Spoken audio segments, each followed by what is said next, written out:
Hoka. Welcome. Thank you for bringing your drum. Um, Stay by your drum. We're going to use you in between presentations. You could sing a song, but for this morning, we'll need a prayer song and something for the Uchimaka or the climate or this appropriate for this conference, the Omanichie of the Oceti Sakowin Oyate.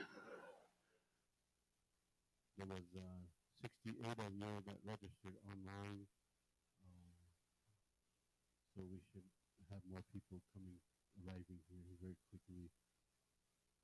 We have students from Oglala Lakota College here with Ryan Highhorse. Welcome to the students. We'll make sure we mentor the young ones, the young professionals, to go in to help the Oyate go into this climate, environment, treaty rights, inherent rights. We need to be mentoring our young people, our young professionals.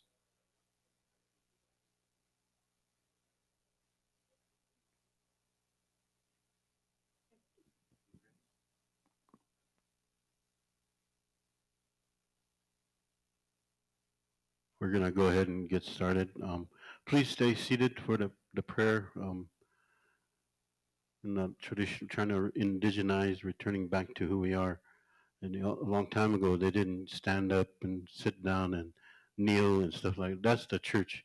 We're Lakota, so we're gonna stay Lakota. Pilama.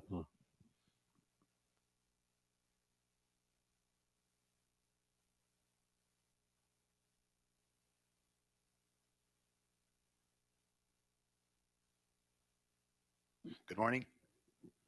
Good morning. Hiani Washtek. Chante Washtek Napechu Zapolo. James Rowling Leaf Machapi Nashu Chunga Lakotoyate. It's good to be with you this morning, and again, welcome to the Oceti Sakowin Climate Conference. And as Phil mentioned, I get to serve as the Yapaha facilitator for the meeting. And as we gather again here in Chesapa, it's important that we always begin our meetings in a good way. And we're going to ask Mr. Richard Bluescamp if he would begin our day in a good way with a prayer. So with that, I'm going to call upon Richard Bluescamp to lead us. Richard.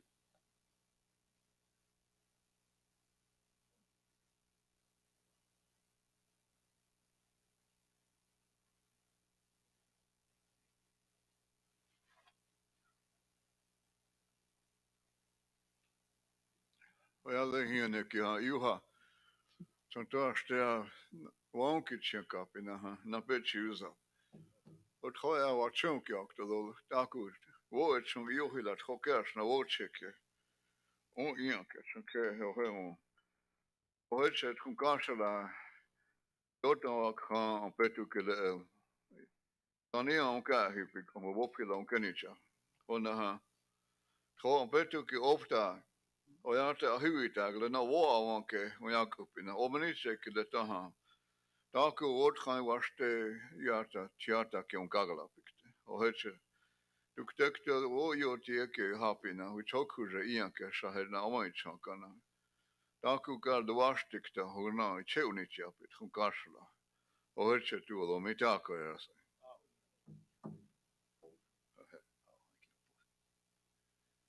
Again, we're going to call upon our drum group here to lead us with the prayer song.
At this time, we want to ask one of our esteemed elders and leaders, Mr. Fremont Fallis, if he would come and give us some welcome remarks and words of wisdom.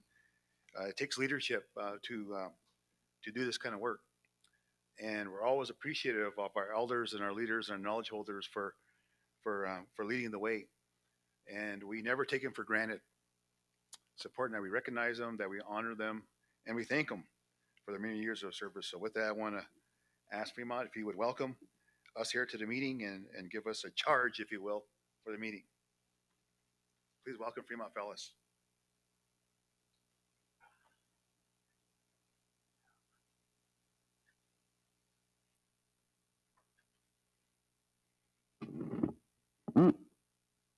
Amita ke pelehiani ke akiuhana pe osde choose papelo. Oyale wanale sichangu oyanke traumene jechata he ogla wichasha makachne rapta ale abelich akel wahina jelo. Today I like to greet you with a warm handshake and give you greetings from the Rosebud Sioux tribe. And I hope we have a good meeting concerning our climate. Seems like every day we see something different, such as a hurricane, or we are experiencing all of these strong winds lately instead of these fall rains that we usually have. We don't see that anymore. And all of our lakes and dams are all drying up. Fish are all gone. So I think we need to start doing something concerning our climate. And we need to really start pushing these congressional people to start addressing this climate change. Thank you very much.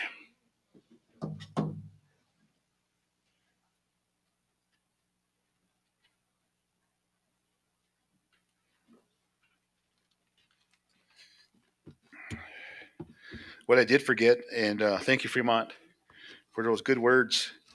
What I did forget is that we're broadcasting this through YouTube, and you heard our esteemed leader Phil Twigo talk about millions of followers. So we're trying to get 1 million followers, but more importantly, I think we're building a platform here, what I call a collaborative platform. We have these tools now, like YouTube and the internet, and where we can broadcast and we can share the things that we're doing, things that were important. And I'm grateful for our leaders who are putting this before us. All of us have a role to play in this work, and not just our political leaders or our cultural leaders, spiritual leaders, but all of us. And so with that, it takes a lot of effort to do these kind of things. It takes funding, it takes skill, and takes persistence. And so we have someone like that who's been leading our charge here at Rosebud in terms of the Climate Crisis Working Group. And his name is Phil Twigo. We all know Phil. He's the executive director of the Chicunga Climate Crisis Working Group and also the Treaty Council. And the Treaty Council has played an important role in getting us here today. We heard him talk about this plan that we're going to talk about this week, but also just bringing us together and to give us this conversation again about the importance of climate change. So with that, I'm going to ask Phil Twigo to come and again, give us our charge, give us our purpose for the meeting today. So with that, Phil Twigo.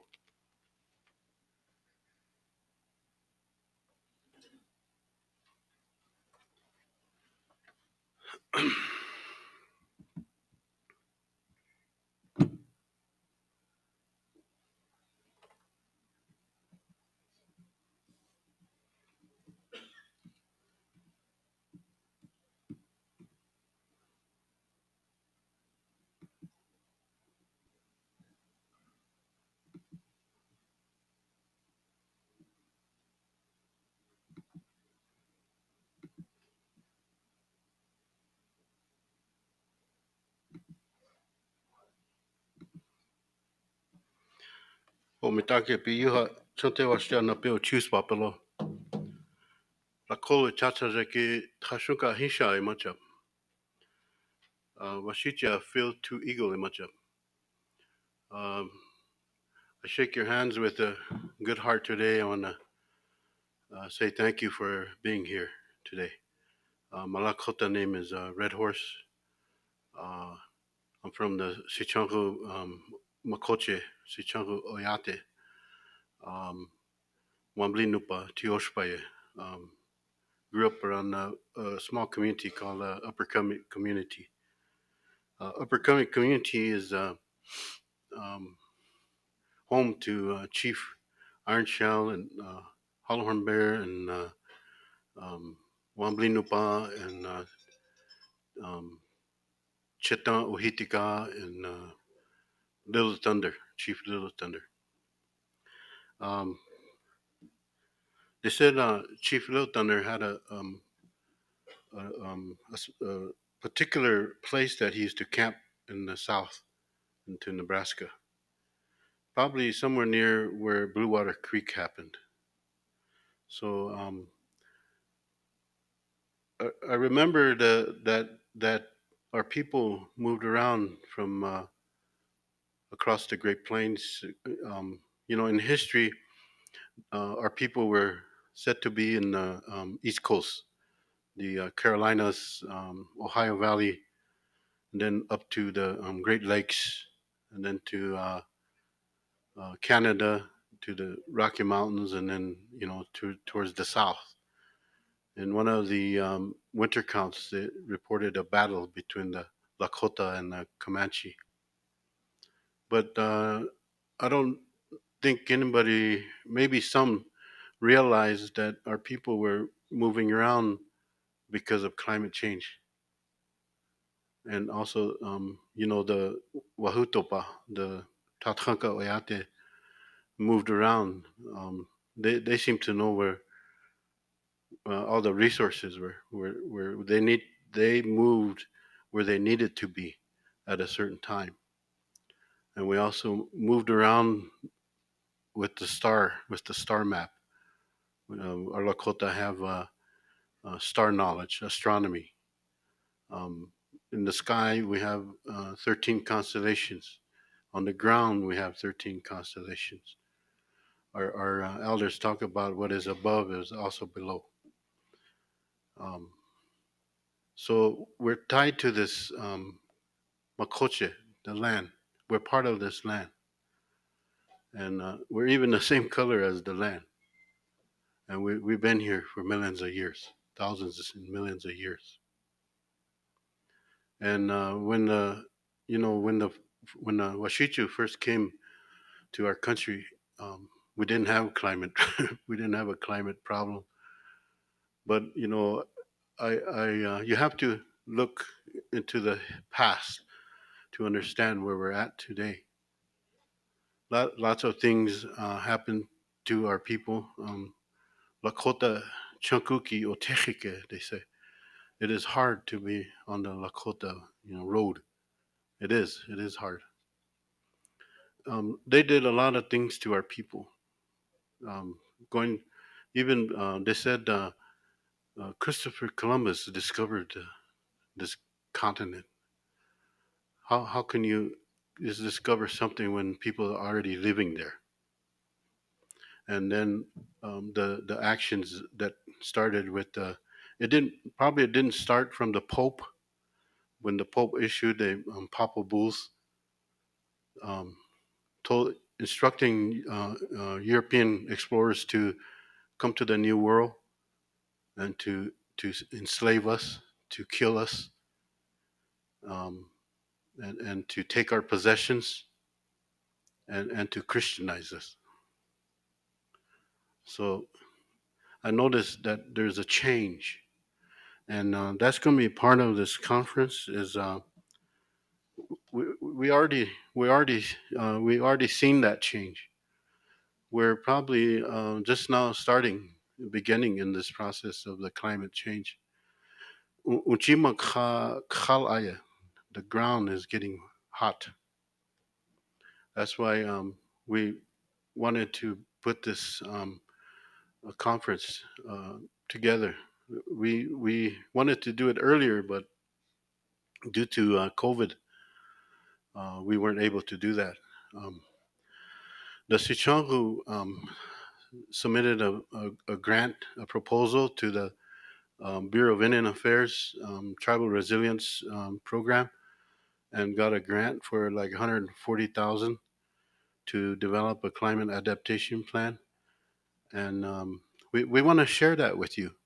We want you to look at it. We want you to ask questions. Uh, as far as I know, maybe I could be wrong, but amongst the Oceti Sakowin, there hasn't been any movement towards climate change. Uh, but if there is, I need to see. We need to see that. But that's what we're here for today. We want to create a sense of urgency that we have to do something about the climate back home. Back home, we met with the housing, and we advised them. They, I believe, it was in 2020. The president back then, Rodney Bordeaux, we approached him and we told him we need to do something about the climate. So by executive action, he helped us create the Sichangu Climate Crisis Working Group, and it consists of program leaders, tribal program leaders in different departments that started this process. We worked with Stefan Tangent with the Great Plains Water Alliance, and we submitted a grant, and this is what it turned into. And so, as in the program, Maka Sitomni is connecting with Mother Earth and in between and all around. Maka Sitomni. It's actually a very powerful word, a Lakota word, and that's the closest I could think about to climate change and the Lakota terminology. And we want people to connect with Unchimaka because Unchimaka is alive. It's a live being, and she's in pain. She's hurting, and we need to connect with that and try to help her. You know, we're maybe we didn't cause it, but we can certainly um, work do our part and try to address that. Oceti Sakowin Oyate coming together to face the climate crisis. And that's what you're here. I'm glad you're here. So that after this conference, you can go back and urge your leaders, your IRA leadership, and also your traditional leaders. Well, I forgot to welcome all the IRA leaders, tribal council leaders, and Tioshpaya leaders. Some of you are Tioshpaya leaders. So that goes back to nobody probably realized it, but we've been operating with two governments. Two governments. One group is the traditional Lakota government, is where you came from, is your Tiwahe and your Tioshpaya, your Oshpaya, and your Oyate. The other side of this government is your tribal council, your IRA, authorized under the Indian Reorganization Act of 1934. But they're both very important. The federal government recognizes the IRA, so they send federal funds to be administered to provide vital tribal program services. All of these comes from the treaties, the treaty rights. What's very powerful is that it was our chiefs that went to Fort Laramie and signed the treaty. That's the traditional government side working to secure our future. And in 1851, Fort Laramie Treaty, Article 6, the United States government pledged to work with the chiefs and successors. That's in the treaty. That's the treaty councils. That's why the treaty councils are very important. And I've been asking our IRA tribal governments to give them a budget to work from so that they can tackle these issues that the IRA can't tackle. The problem is that, remember, the IRA council has election every 2 years or 3 years, so they change leadership every 2 years. Our Sichongo Treaty Council has 6 year terms. So next year is the end of their term.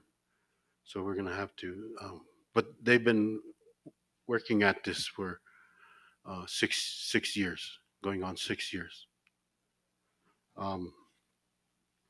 Manina ha otkate yithokecha.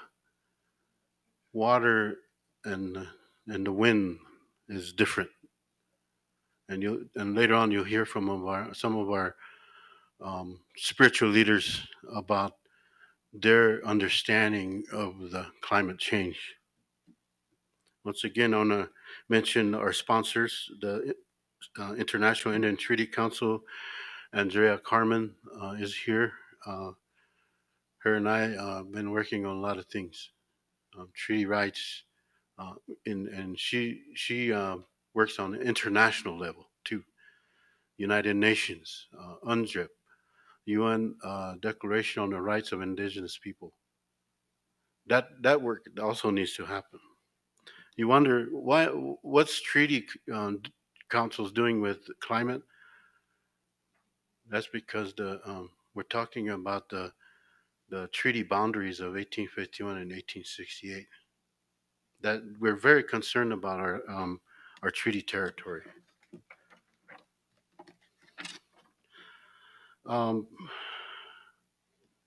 In back of the program.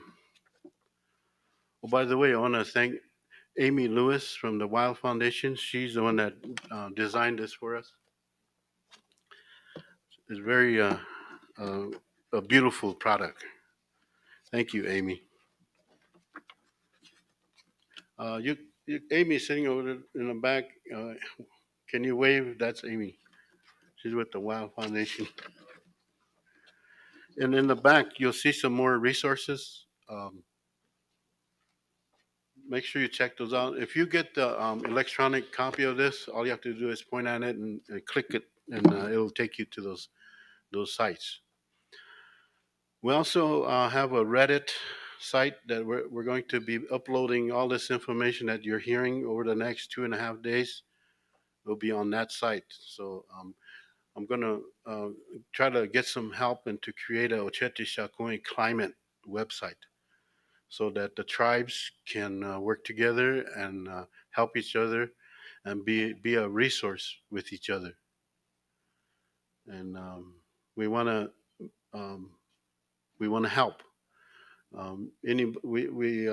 We worked with a company called Lark Environmental, and the Tribal Data Sovereignty Initiative.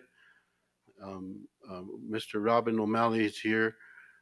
He was on our team that helped us create the climate adaptation, the Sichongo Climate Adaptation Plan. And so, what I'm showing here on the map is the Bison Range, the William T. Hornady map of 1889. The red area is the where the buffalo once roamed. What's ironic is this is also the Oceti Sakowin territory, or ancestral homelands. I just want to show you a couple of maps. That's still the buffalo herds that were dwindling in the 19th century. And this is important too, is the trade routes of our people. We had our own economy. We had our own trade with other tribes, tobacco, corn, hides, even to the southwest, even to Canada. We had this was our economy. So that's why I'm not trying to go off track of the climate, but treaty is involved here. Our treaty rights are very important here.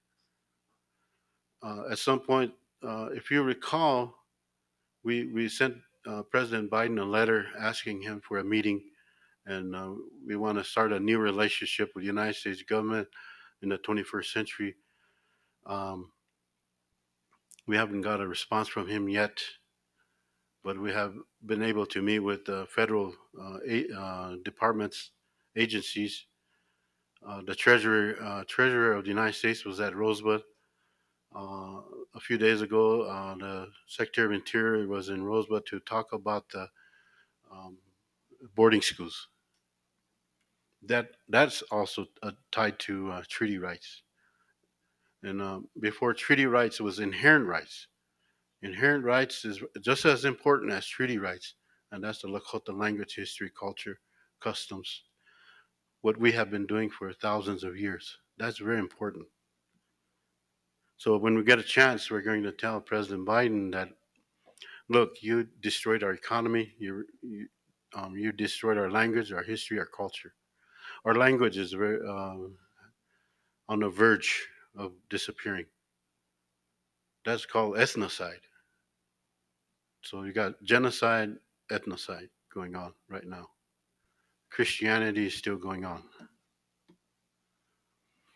This is what I call the ancestral homelands of our people. See, this is why the treaty is involved in climate, because that's our territory. Still working on this. This is a working map, and I want to mention something about this. This is the Indian Claims Commission maps. In 1851 and 1868, at the time those treaties were made, they didn't have these maps. You got to remember that.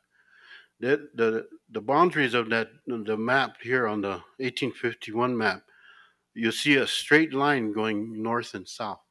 That's called the Royce line. They made that because see that area to the right of the straight line, Nebraska. The treaty description takes our boundaries all the way to the Missouri River, to the east bank, all the way to the east bank.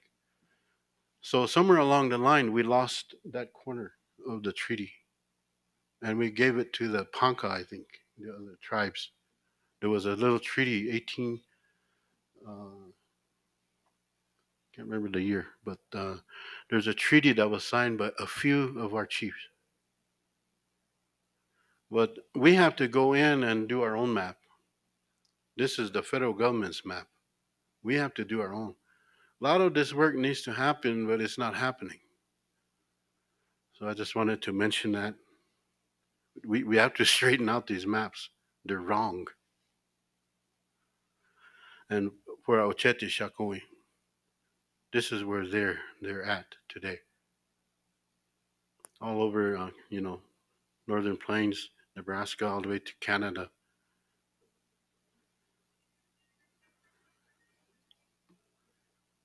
So I'm going to end right there. I just want you to think about this. I want you to take something back after this conference is over. I want you to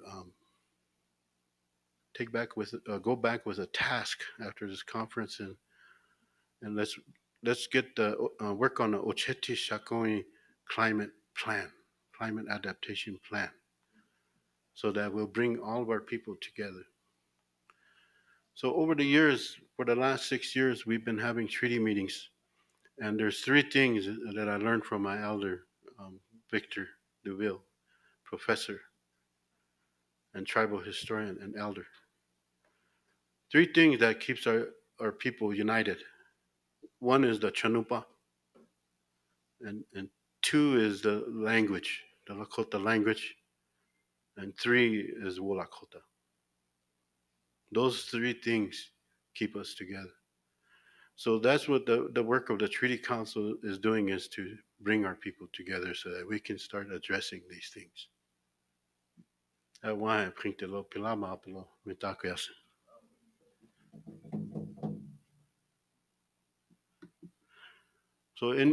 for the presenters that are coming up, you'll just come up here and hook your computer up over here, and then go from there.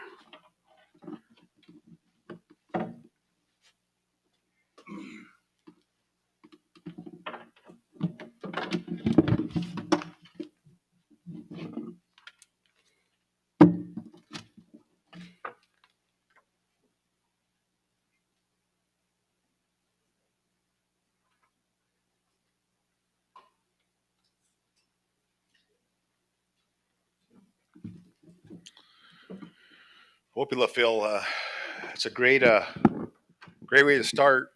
With our charge. I use the word charge, but it's really what we have to do. And in the work that I do as part of the climate crisis working group, as well as I get the opportunity to bring sort of my partnerships and the work that we do at the University of Colorado Boulder and some of the other groups I work with. And when I hear folks like Phil and others, that talk about the treaties and talk about the importance of our cultures in terms of dealing with climate change. To me, that's an encouragement. It's very difficult, but yet that's where we find ourselves. And I think, those values, those 7 values, are important that we hold closely as we do this work. I don't know if you followed these last few years, but with the new administration, they came out with these White House memorandums, and one of them was called ITEC, Indigenous Traditional Ecological Knowledge. And so this was a memorandum by our administration directing in federal agencies to work with traditional knowledge in terms of federal decision making. And I don't know about you, but in my lifetime, I've never seen or heard of anything like that. How are they going to work with our knowledge? How is that going to work? We how do we trust the federal government to work, with our knowledge and what we know? And I'm so glad today that we have our spiritual leaders here with us today. The next part of our agenda is called Lakota Spiritual Knowledge about Climate and Natural World Relationships. We're asking our spiritual leaders to tell us, what is climate change from our perspective? Why are we out of balance now? And what is climate telling us? So we have Rick Two Dogs with us. We have, as you heard from him earlier, we have Richard Mooskamp with us. We also have Henry Quickbear with us. And with these men, we're looking to them to help us maybe frame this discussion today, these next 3 days that we're having together, to talk about the importance of Lakota traditional knowledge and how does that work with what we need to do. What do we need to hear from them? What are they going to share with us that we need to listen to? And how we apply that to the work going forward. How is that going to strengthen the Oceti Sakowin climate initiative that we're talking about today, as Phil talked about? The importance of bringing us together again and the purpose behind that and the strength behind that, the resolve and they call it, the resilience of our people. So, Rick, again, as an introduction, I want to make sure that I do this well for them, but I know many of you know them. And so I'll just read some of their bio to you as well. So Rick Two Dog Khmaya Mani is from the Mato Oyate Kiyushka band and is Oglala Lakota. He's a traditional healer and an Ieska, an interpreter of the sacred. His father is a late Asa Two Dog Sr., and his mother is a late Edna Lone Hill Two Dogs. He descends from the bloodline of Medicine Horse, American Horse, Brown Cloud, and Little Warrior. Richard Mooskamp, as you heard from her earlier, Richard is a 5th-generation healer of the Wokpatuga Chips. He has an honorary doctorate in humanities from New College in San Francisco, California, and they gave that to him in 1999. He's also a Luce Fellow for his work in community and families during the pandemic era. Richard received the Strong Buffalo Award in 2021 for his community services. Our next presenter is Henry Quickbear. Henry is a respected spiritual leader from the Spring Creek community on the Rosebud Reservation. He is continuing the work of his grandpa, Chetan Ohaha. He's currently working on Lakota language reclamation and is a Lakota teacher and consultant for tribal programs. So with that, I'm going to start with Richard. Richard, would you come and give your thoughts on the importance of your thoughts and knowledge on dealing with the changing climate? So let's welcome Richard again to the podium. Richard Mooskamp.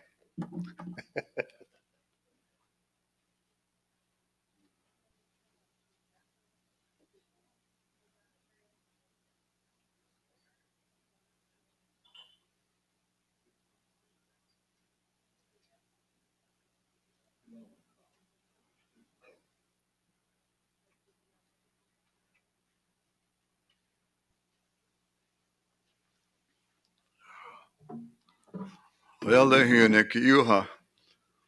Chantar na pitches up a lot. Yeah. Taku trokata with chare. On chare on kit hapik ha. Of Jebela, Iwogalagon shipcha. At the Haman, Takoni, Washichu, a chiata ha. Wogalaka, Hana, Kahekta, Norge, Ash. Makolchik, a honey. We talked a la, now in Uchtala, Wokitchag, Aupi. Na Makolche, Dokelong Ompiktek, O Hehani, Hena Oyag Aupi. O Chankele Han, Taku Oyakapik, O Hena Akan, Yetchel Ogana Maonipi. Okata, we Chotaku Nishniwa, Ogana Yaompik the lawyer. Ona Chea Maniuk the lawyer. Hakozaki Yotiekiana, Wakvala Yohila, Ishnala Ampak the lawyer. Ona Makolche Kelewa Tonshna, Igalut Hoktana, a pitch ink the carpet. Hohe Taha, Taku Oak Hunt Hawaki. Hena Galuha Maonipi. Ona Chano Part Hawash Akek, O Hena, Opetu Keleha Aka Maonipi. Makaki lechela tcheha yunking taloya. O he taku mo hea ke hena. Akantu oyate ki makha kanyunk opa lila ofchebela. Ona ke ato ampa makha ato hipina ke hetchet ka makha ato galapikte. O ash makochi ke le tcheha yunkina hanke isha yetchenka yata koniktish. Ona galut chokechana aket chokata wichoncha wanji yankta ka. O hele chuhan. Hokshi chachiakiapik ohana taku o akhankhapik ohana akan we chonki ha yushka yaompina akeho marchata akiraloxelea. Moishe wahehala o akakhniga chonke o chichaka. Makhorche wa akan kompik o iwashtegala igalut khokecha. Ona apich chonke akan tu skanskan goime wahu topana wahupa koza. Makha akamani ke le nahel wo yotie ke na wo ableze wa unya kape. O ash makha ki le unchi makha oi hanke wanichikte. Wa tonsh na igalut khoktanas na ake khokata wichon na upikta kap. Ishe hena oyate ki au oyag au pitsan ke le ampetu ki ishe ofjebela. Iushki an konk te hesha o afgeke le Hokshi chachonki apina ha. Chanto ashtea tako ni chanshitishni. Ni onki leptechela chonke. Chanto ashtea onpo na warchekia onpo doksha. Wichonchare he oihanke wanichink teloya. I'm very pleased to be here to be a part of a great gathering to talk about some of the important things in our life. Is our life in a circle, a general living. I don't know too much about the Western, modern white man's technology about the future. But I heard some stories from our ancestors about the world and environment and what is sacred, the life ways of the climate, Maka. They said that the grandmother Earth, Maka etanhip, we all came from there. And a passage, life itself is a passage. Oichimani. We're not going to live here forever. Someday we're all going to take our journey. But the earth itself lives forever. We believe and we drove ourselves into a very permissive society where we allow ourselves and our consciousness to fall for the golden leaf, the false pretense in the future. We forgot the living on the earth. We forgot what is wakhan, spiritual being. Our ancestors told many stories about the history, the evolution of reality when we live in this world. The earth never dies. The earth may be doctored itself, But the humankind, all of the living, four-legged, the winged nation, the man, we may disappear, but the life itself will never die. Generations after that, the earth will take care of itself. It always has. We predict the future by science, the study, and the technology. And if we wholeheartedly walk that way, our future looks very dim for our ancestors, for our future generations. But what the laws that we live by our ancestors, back in the 1800s and the early 1900s, our forefathers and our grandmothers lived with the earth. They know how to take care of themselves. They know how to live. They live through the messages of the Ampawi, Hanhepiwi, the Wakian, the Maka. We all relate to one another, the four-legged, the winged nations. When it's going to be a bad weather, there usually be a sign in the moon, in the sun. You see a rainbow sign. The ancestors said, oh, maybe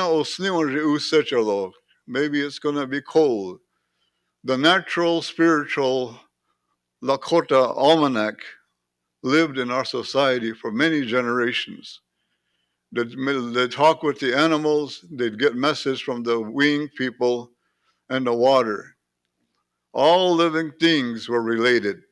And furthermore, our ancestors, we had relationship with the Akantushni Oyate, our non-human relatives.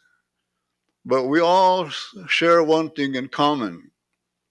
Nothing on this earth lives forever. The passage that we have come through, a future generation, the earth will take care of itself.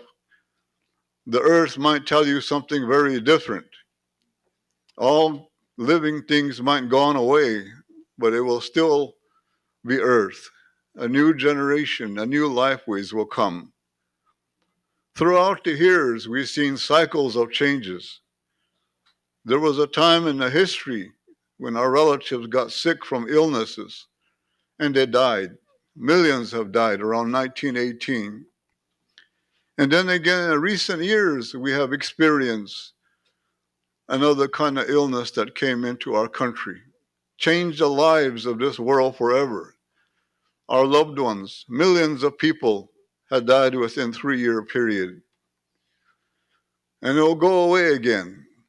And sometimes maybe another 50 years from now, it'll come back again. But the circle of life never ends. We were given spiritual laws from the beginning of time.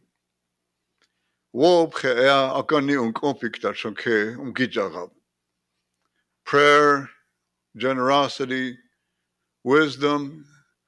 The list goes on to the 7 values and laws of the spiritual people, the Wakan Oyate.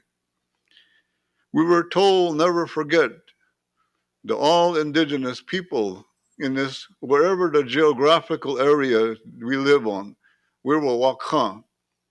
Everyone from children, elders, and common people were very sacred people.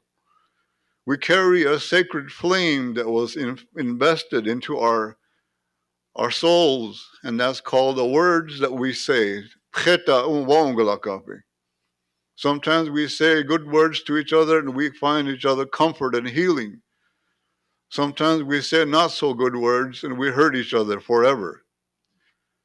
But the life will always be in a circle. Until there was a time when they brought the chanupa, the sacred pipe, to our people. It was brought to us by a Wiya, and from the Wahutopa, the Buffalo Nation. And they said when they brought the chanupa chawob cheki, the ethics and the laws that came with the pipe. And not only they said that we were going to live by those sacred laws of the pipe. And today, more so than ever, the reality The laws that the pipe that given us were living amongst them. When we misbehave, those laws were imposed on us. How those laws came to us is because of the human behavior. Back in 1881 in Lakota Country, two of the prominent leaders got into a dispute and disagreement. Furthermore, one took the other life. They killed each other. This was way after the Chanumpa was brought. And here the Oyate, the Women's Society of the Sichangu Oyate, the men, Wichasha Waoptetushni, they gathered and they went to the pipe. At that time, a Wian was watching over the pipe. They asked the Wian how to bring relatives that have been broken, the circle that was broken, how do we bring it back together? So the first time in the history, the Wian, Chanumpa Awanka Wian, came to Sichangu Rosebud community. They had a greatest peacemaking ceremony, the tribunal, in 1883.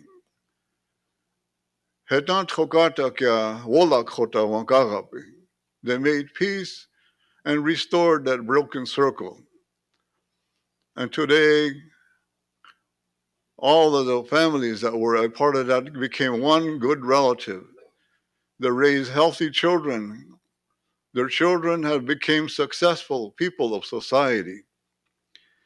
But the government at that time was really curious. Where did these laws come from that you're enforced, you brought peace together? They asked the woman pipekeeper and the people.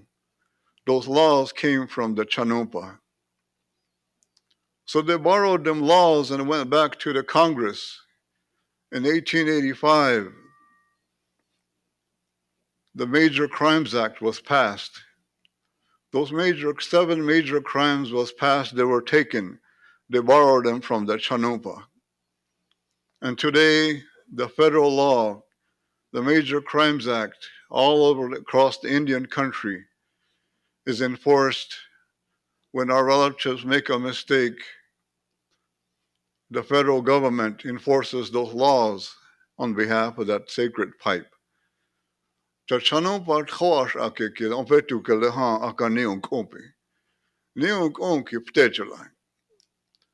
we've always been told to stand by the Chanumpas, stand by our sacred laws, value our relatives.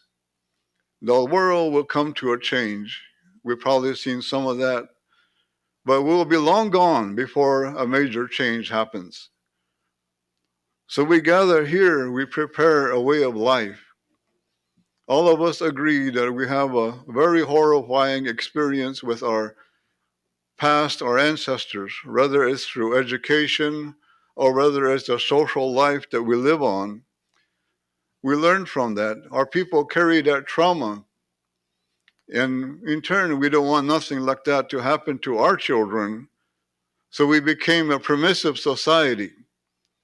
We let our children do what they want to do. We say we don't want nothing bad to happen to our children, but we didn't get the education from our ancestors how to take care of our Wakam being, our children. Our children are lost in the world. They're supposed to be our future generation. They join gangs and they do drugs and they're out in the streets and they commit suicide. But the laws of those Chanumpas, the laws of our ancestors, are given to us where we will continue to bring back our children. We will continue to live life in a happy. Today, the new evolutions, our ancestors are very proud of our people.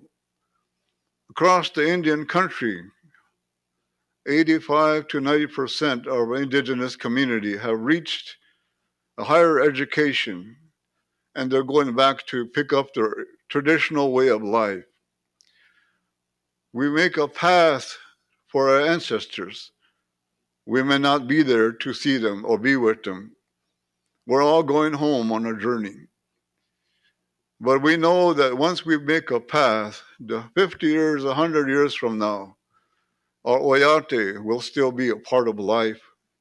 The earth will still be here. Life will continue. As long as we have the sacred ways and sacred language, and the sacred love, the price of the horrifying experience that we went through, the price of mourning, we achieve. We learned how to love our people. We learned how to pick up our way of life and live peacefully. I'll give words to encouragement to continue the journey, continue these meetings to educate our young people. Ja, we chonk lila wa kan chonke. Heche, oapkele yushke on kompikte. Na ha igelo ya on kompikte. E chakchani akiagala han shoganon kishon kiagalakte. Those are the teachings that I learned from my grandfathers and my forefathers that grew up around the reservations. I heard stories. I lived to experience some of them. And I look back at those times and I'm very thankful that our ancestors have brought the Woakha. The people are all sacred.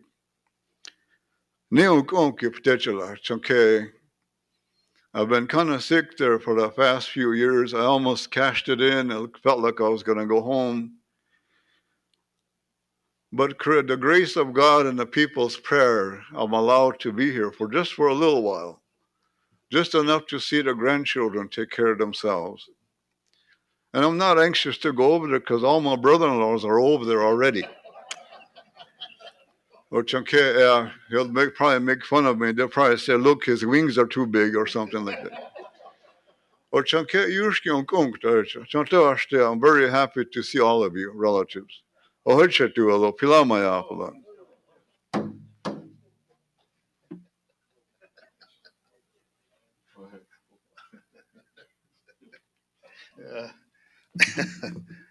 Thank you, Richard. At this time, we're going to ask Henry Quickbear, if he'd come and also share some words of wisdom for us. As I listen to Richard talk about this idea of our people and sharing his values, I sort of think about four things. It's like we listen, we learn, we lead, and we love. So we appreciate you, Richard, for all that you've done, and we're looking forward to continuing working with you. So I'm going to ask Henry.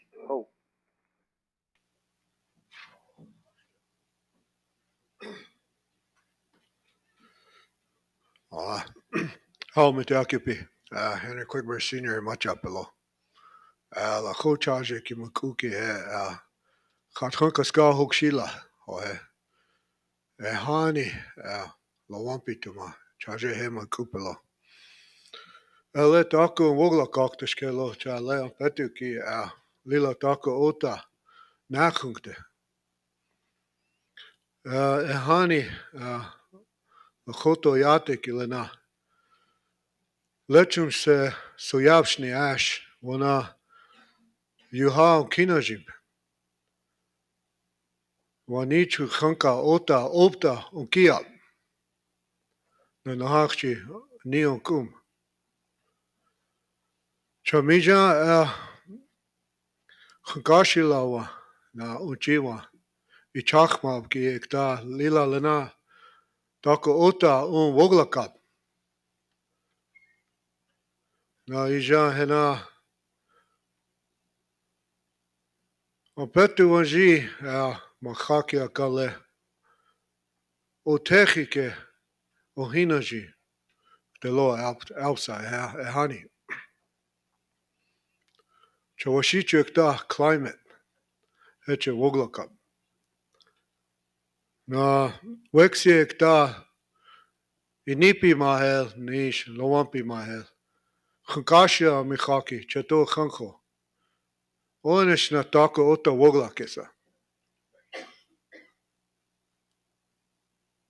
Maniki Lena down one kapo asa.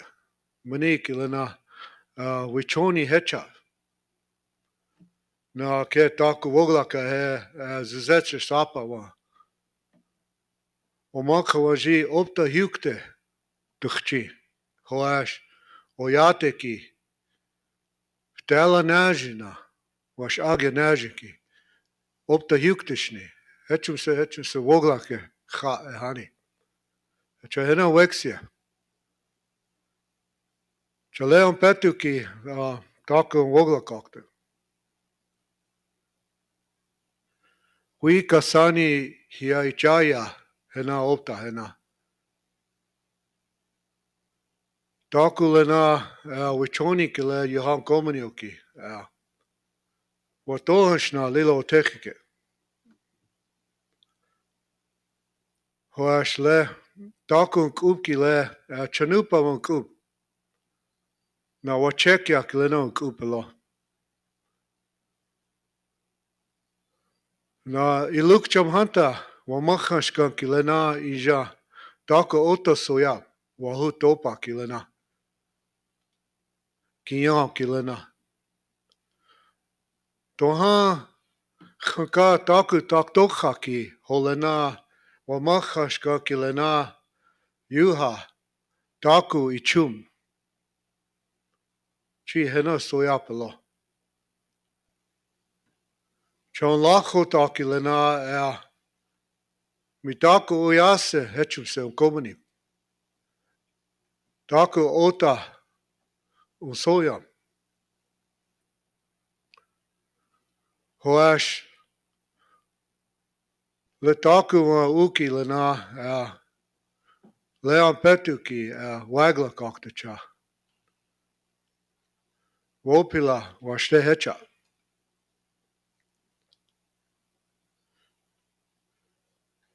Nanaku wagla kagikta okikchana. Doshke tu hanta chi khankashila ishnola wakam. Khankashila taka ota soyapalo. Cha doshke washte yekteki. Hohechu se walakaktalo. Ashtaku wan kiksuyaki lana. Wachekia un yakagaki. Wachekia un yashkonki. Ho taya ichumpo. Hoheche. Taka ota washtekte.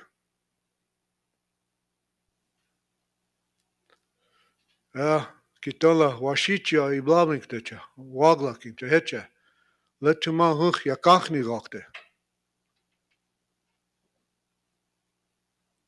Good morning, relatives. My name is Henry Quickbear Sr. I was called up here to talk about climate change. In all honesty, I really don't pay attention to any of that stuff because I know it's coming. I know there's something that needs to be done about it.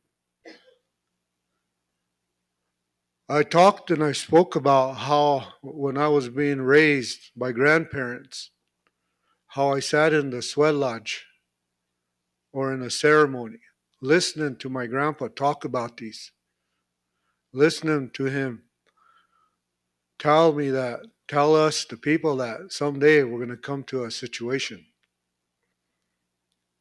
As far as I remember, being a kid in the sweat lodge with grandpa, he always talked about a black snake that's going to try to come through our land.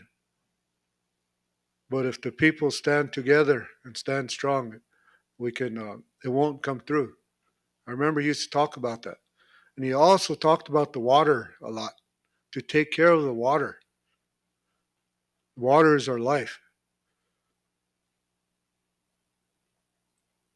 And he used to talk about things about listening to the animals. We live as we are all related. Whenever bad weather is coming or whenever something is coming, our animals prepare themselves, our relatives. They show us things. Whenever there's a bad thunderstorm coming, the cows huddle up in a corner. They protect each other. They help each other. The buffalo, the same thing. So if our animals can speak and we can talk with them, they would teach us a lot of things about our climate change, our climate changes.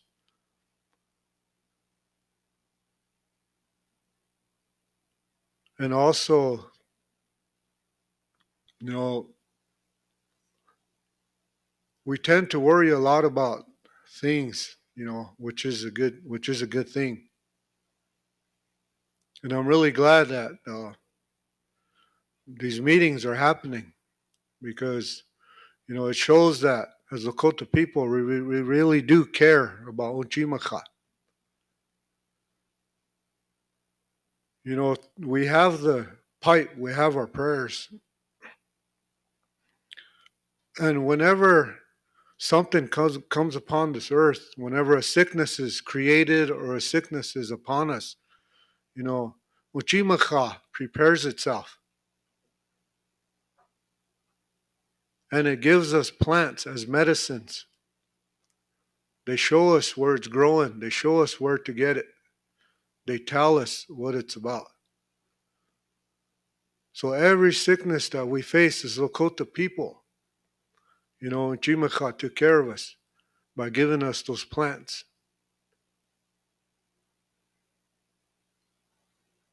Toha otechike wokujewa uki soyecha lena pejuta ki unkub.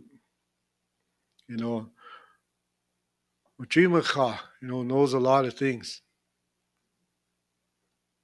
So we as Lakota people and the people out there should really take care of her. I know it's probably a hard thing to do at times, but hechunki taku oto washte omonka bokoki.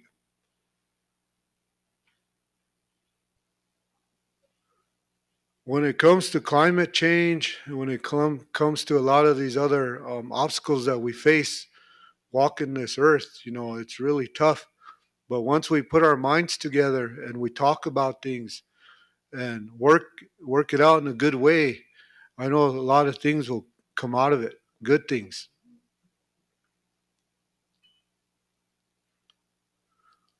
So me myself, you know, I really support this climate, these meetings, the changes that are trying to be made.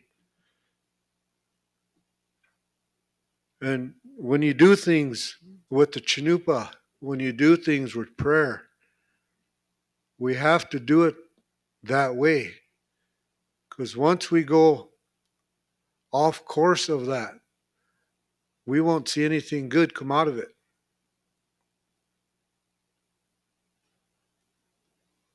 So we are very lucky to have the Chinupa and our 7 sacred rites. We are able to take care of Mother Earth. And I wish the people out there can realize that and do the same.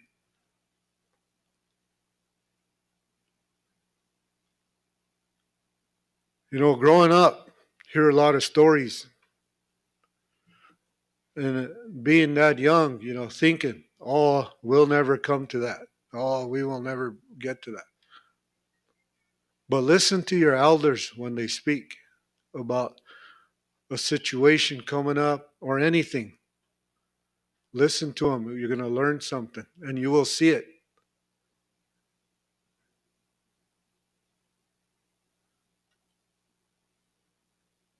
Chale, takun wagla koktu kile washtelo. Onesh alpsa, dagni otechikishni alpsa. Hoash lena huch watonsh no kina jimna. Wone hicha, unhab. Shkiksuya po mitakepi. Mitakia se echuso unkomanivna. Lena wahu topa na kianki lena na lena uchimacha. Pejuta ki lena yuhakini. Taya onkuakte na taya wankaki. Onkecha zani unkomani oktalo.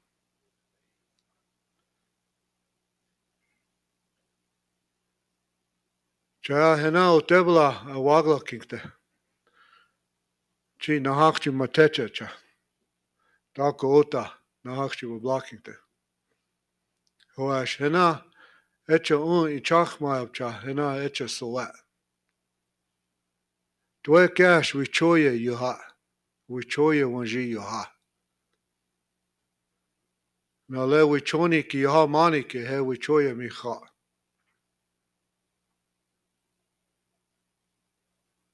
Chaya mi takepi. Tanya hini lakchi wachinka pelo.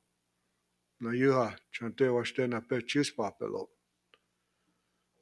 Chale takun waglakaki. Yuha yunkapo. Tukshe taku washte walakaktelo me takepi. Le wahiki yomakpi. Na le waglakiki. No machanki lena wopila chichapelo. You know, I thank all of you for listening. You know, I know I say that we all have a story. We all heard stories. Not two are the same. But when it comes to climate change, you know, we need to work towards it to make it better for our grandchildren. Wichochake kilena uki echa. Doshke tanya unkteki heno yunkchapcha. Heno washte.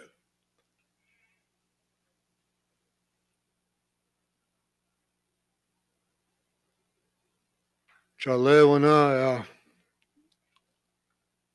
wopila chichapelo mitakipi. Leo tebla taku ibchewa china. Chalena mitak mitampetu kile yukchamna taku wagla ka yachim hanta hena wogla kapo hechun yuha oni chakte ochi toshke washte yaki so yaktelo.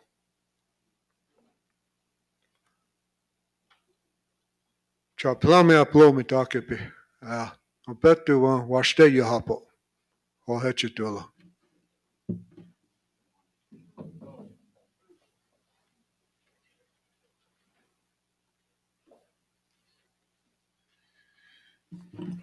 Thank you, Henry, for those good words of encouragement. At this time, we're going to ask Rick, Two Dogs, will you come up as well? Thank you. And we're going to have a presentation as well on PowerPoint. So, Phil, would you set them up?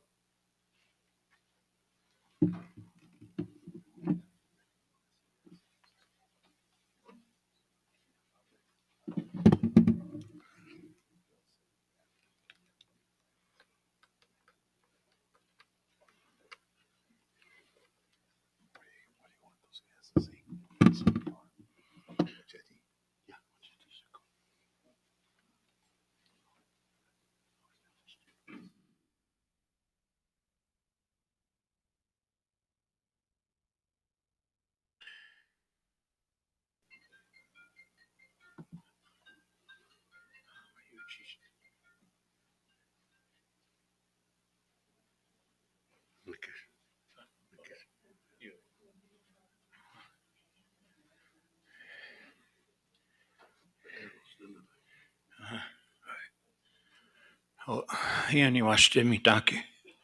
I came in and didn't know where the meeting was. I was walking all over. Went to a room, sat down. I thought it was there. Yani watched me donkey. I came in and didn't know where the meeting was. I was walking all over. Went to a room, sat down. I thought it was there. Is that gonna hear that all the way through the presentation? You're shaming. Thought I heard a ghost. No pa kigile wagel.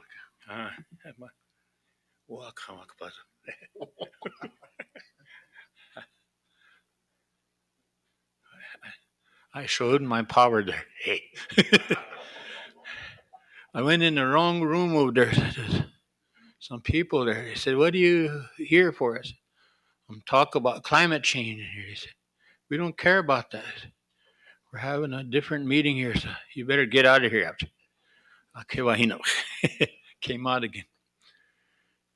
Hini washte ebkhelo Claude yahiki opela hechel angana ishtiman nakasache.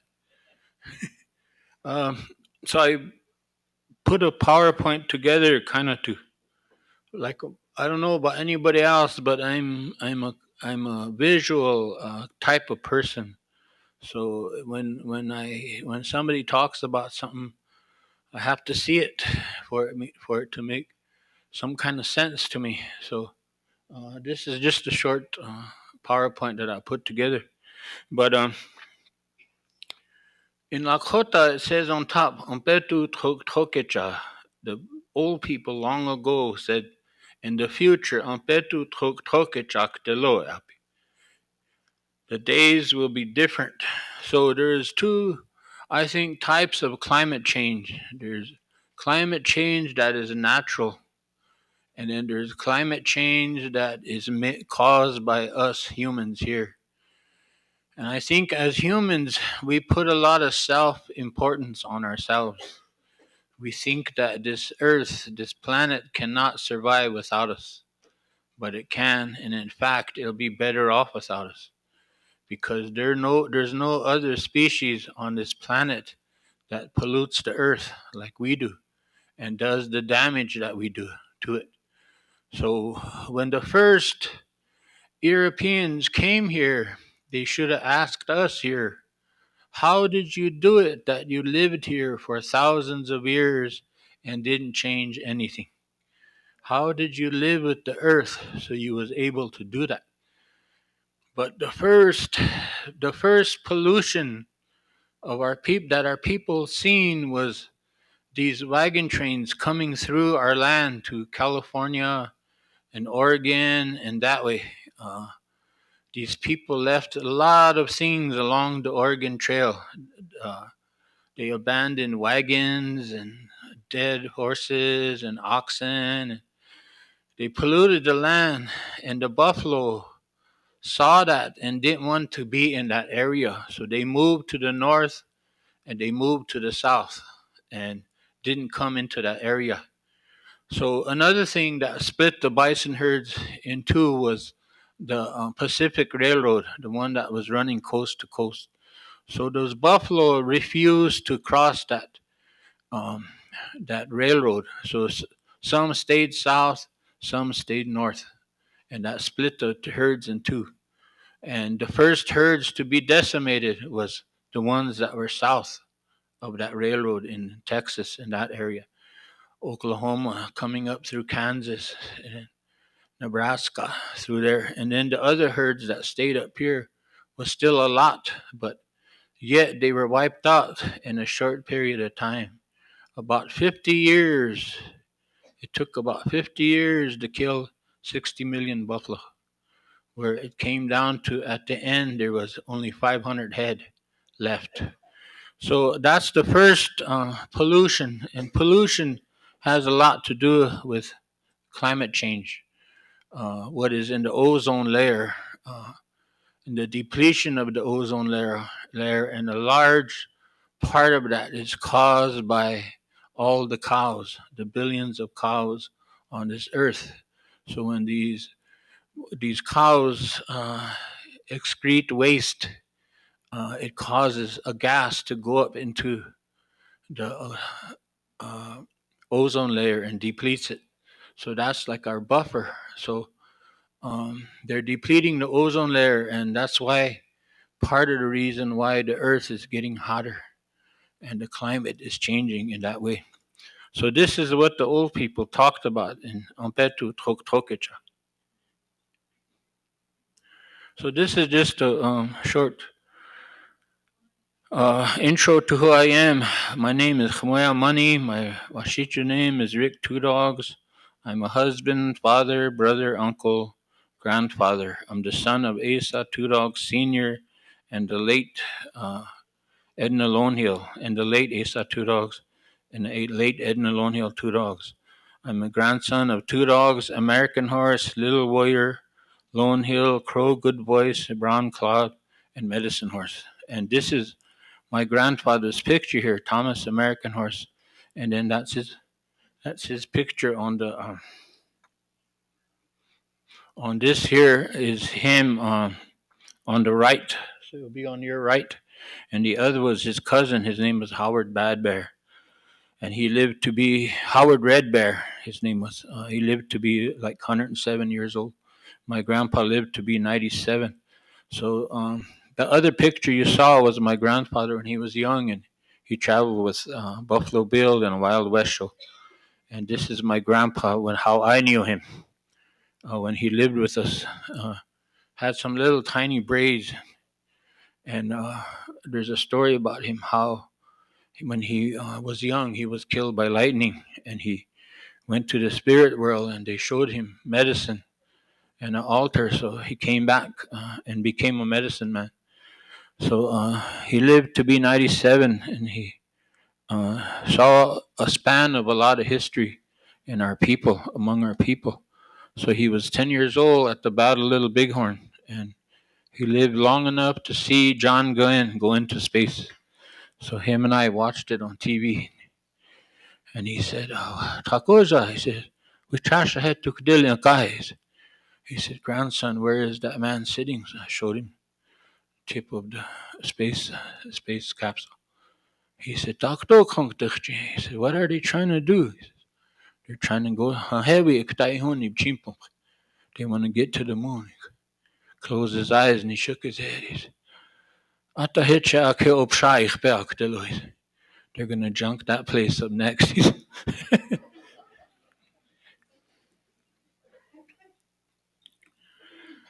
So there's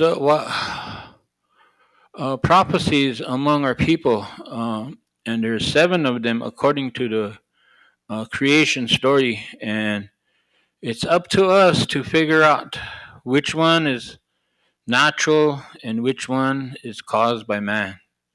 So the first one is Trokata Zintkala ki Itokagata ke Iaya Pina Kupi Ktishni. The birds will go south and not return. How many of you think that's natural? Raise your hands. How many of you think that's not natural? Okay. How many of you don't care? So how is it unnatural? They go south and don't come back. What happens to them? Who can tell me?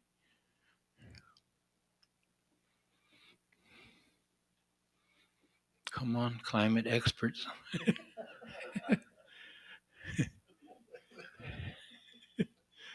We're in trouble. Anybody, raise your hand. Don't be shy. There's somebody way by the door over there raising their hand. Come on around. Peek around and tell us. Okay, watch it. There's a microphone to the center over here.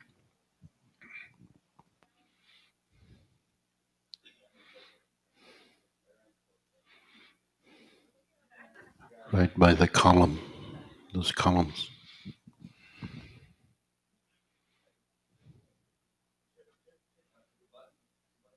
Turn it on.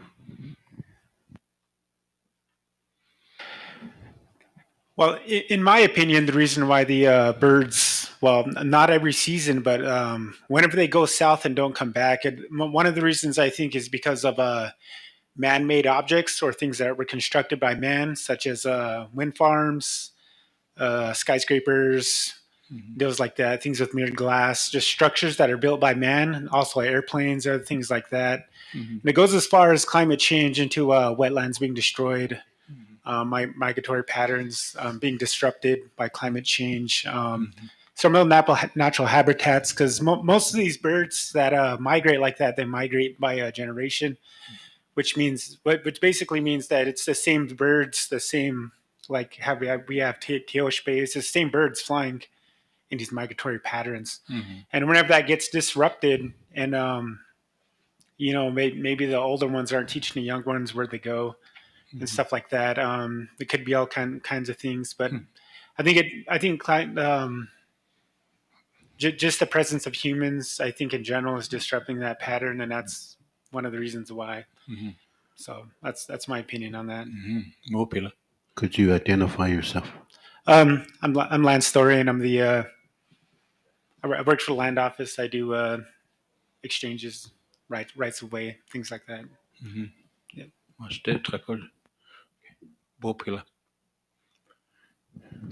Could you please go to the mic and identify yourself? We even have people watching from the Scotland.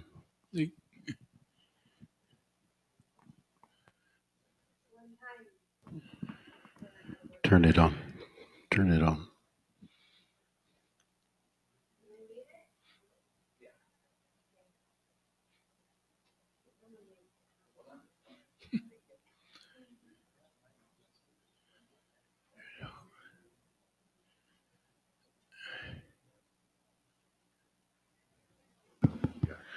Thank you, Chokwe Utesia, Rick. I'm Andrea Carmen, Yaqui Nation. And I translated, in fact, for a spiritual leader from Purepecha in Mexico to the clan grandmother of Athabascan people in Alaska. And she said a lot of our culture, spirituality practices are dead. They had a heavy influx of Christianity there. And he said, your culture, your spirituality never dies. It's like birds that migrate and they stay somewhere else because the climate isn't right for them. But someday when the climate's right for them, they'll come back. And that's, I just wanted to share that because I was just translating from Spanish to English as these two elder, both spiritual leaders were saying, and that's the way he said it.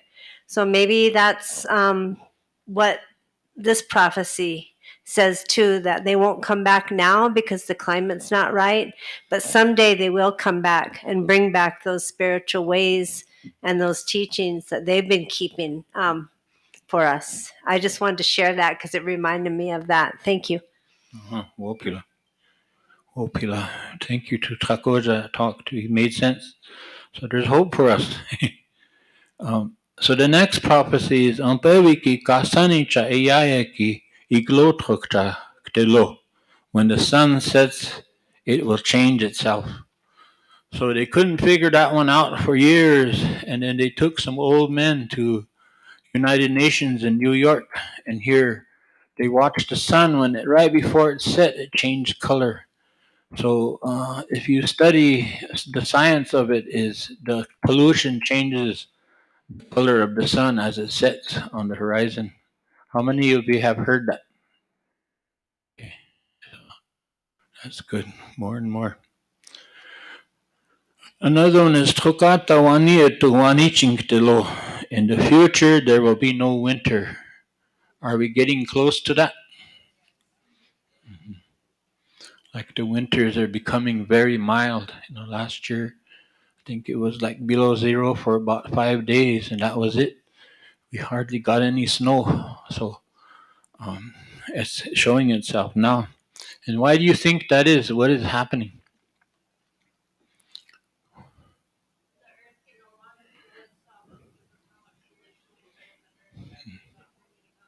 Mm-hmm. Did everybody hear? Okay. You have to go to the mic or talk louder. Could you please go to the microphone and identify yourself? There's one right there. You passed it. My name's Leslie Witt. I'm with the Oglala Lakota College. The reason the Earth, we have no more winters is because the Earth is heating and there's no way of it cooling. And it can't keep up with how much pollution we put in the air and how much we're putting in the ground. Mm-hmm. Thank you. I think you was my student, was you? Yeah. Did I give you an A? Oh, all right. Shit. All right. The next one is Tokata Ona Tankaktelo. In the future, there will be large fires. So we're seeing that now. Everywhere, every summer, sometimes even into the winter. So that's happening. And why is that? Who knows? Why are we having a lot of fires? Okay. You gonna talk or you go in the bathroom? Both. I'm Jeremiah Briggs, and I'm from Cheyenne River Sioux Tribe and president of OLC. What I personally believe in is why people will migrate north in the future is because, well, simply it's because it's going to get too hot from climate change, and and all the sacred land and everywhere that was once dear to us will be no longer available because climate change will change that, and it'll be hotter, and we'll be forced to go somewhere cooler, and it can be, personally I think it's too late for it to be solved, but we could do everything we can to help slow it down, because change is inevitable, regardless of what, and so that's probably why. Thank you. Wopila, thank you.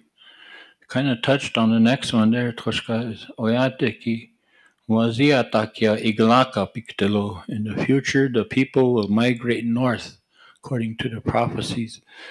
So he touched on that briefly, is that the earth is going to get hotter and hotter, especially towards the south, towards the equator. So it's going to get hotter. So the people, in order to survive, are going to move towards the north. So they'll be coming up this way and eventually going up into like Canada and Alaska.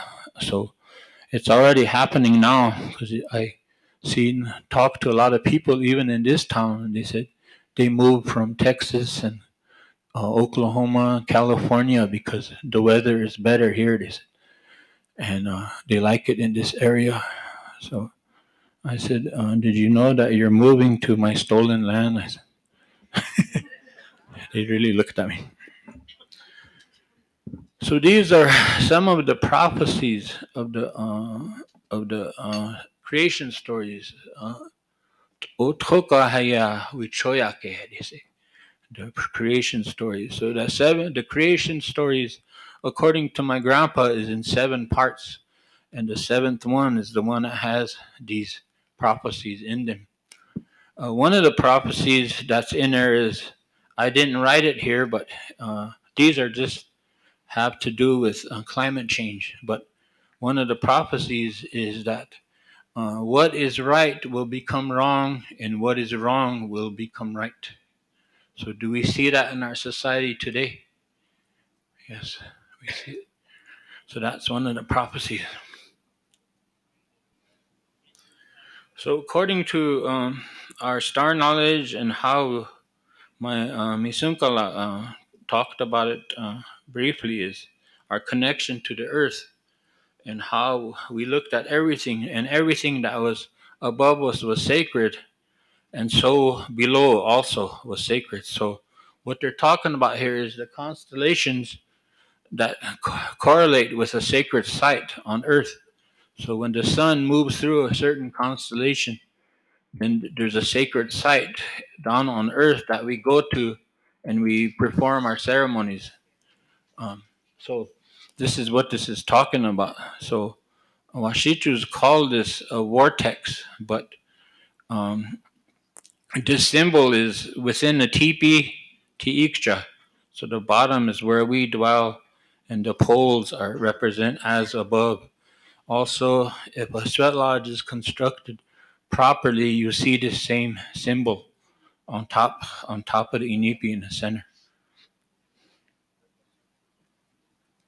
So this is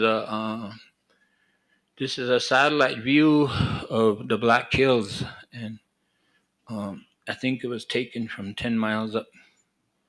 So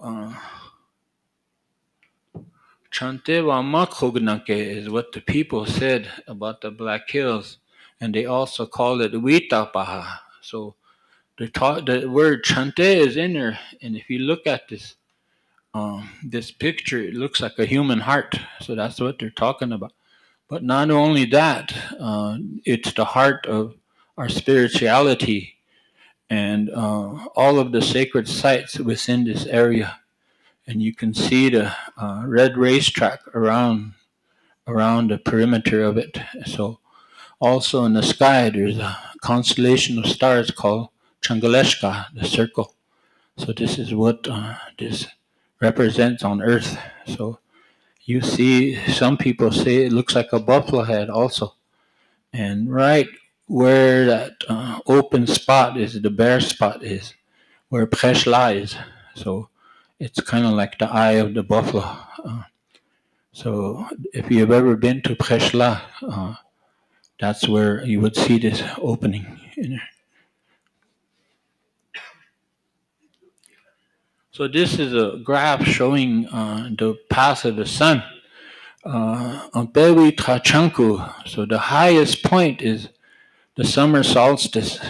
So it goes on June 21st. So after this day, this is the day we have our Sundance historically. And as it moves south, when it gets to the middle, it's called the fall or the spring equinox. So the fall equinox is September 21st. The spring equinox is March 21st. So that's when we travel to Hihankagapaha, Blackout Peak, and we have a ceremony welcoming back the Thunder people, the Wakia. And then as the sun moves down, that's the fall equinox also, and we gather at Bear Butte there to make offerings. And then on winter solstice, December 21st, it's called Wanichoka ceremony. And then the sun travels back up again towards till it reaches its highest point, and then that's called the summer solstice. Pewi ki wankatak chi ihuni ki he hantu chai honey we wong wachi pi gap. Wahawa pte hechota eapi. Washicha called it Devil's Tower, but we call it Greyhorn Butte because we never had a devil till the Washichu came.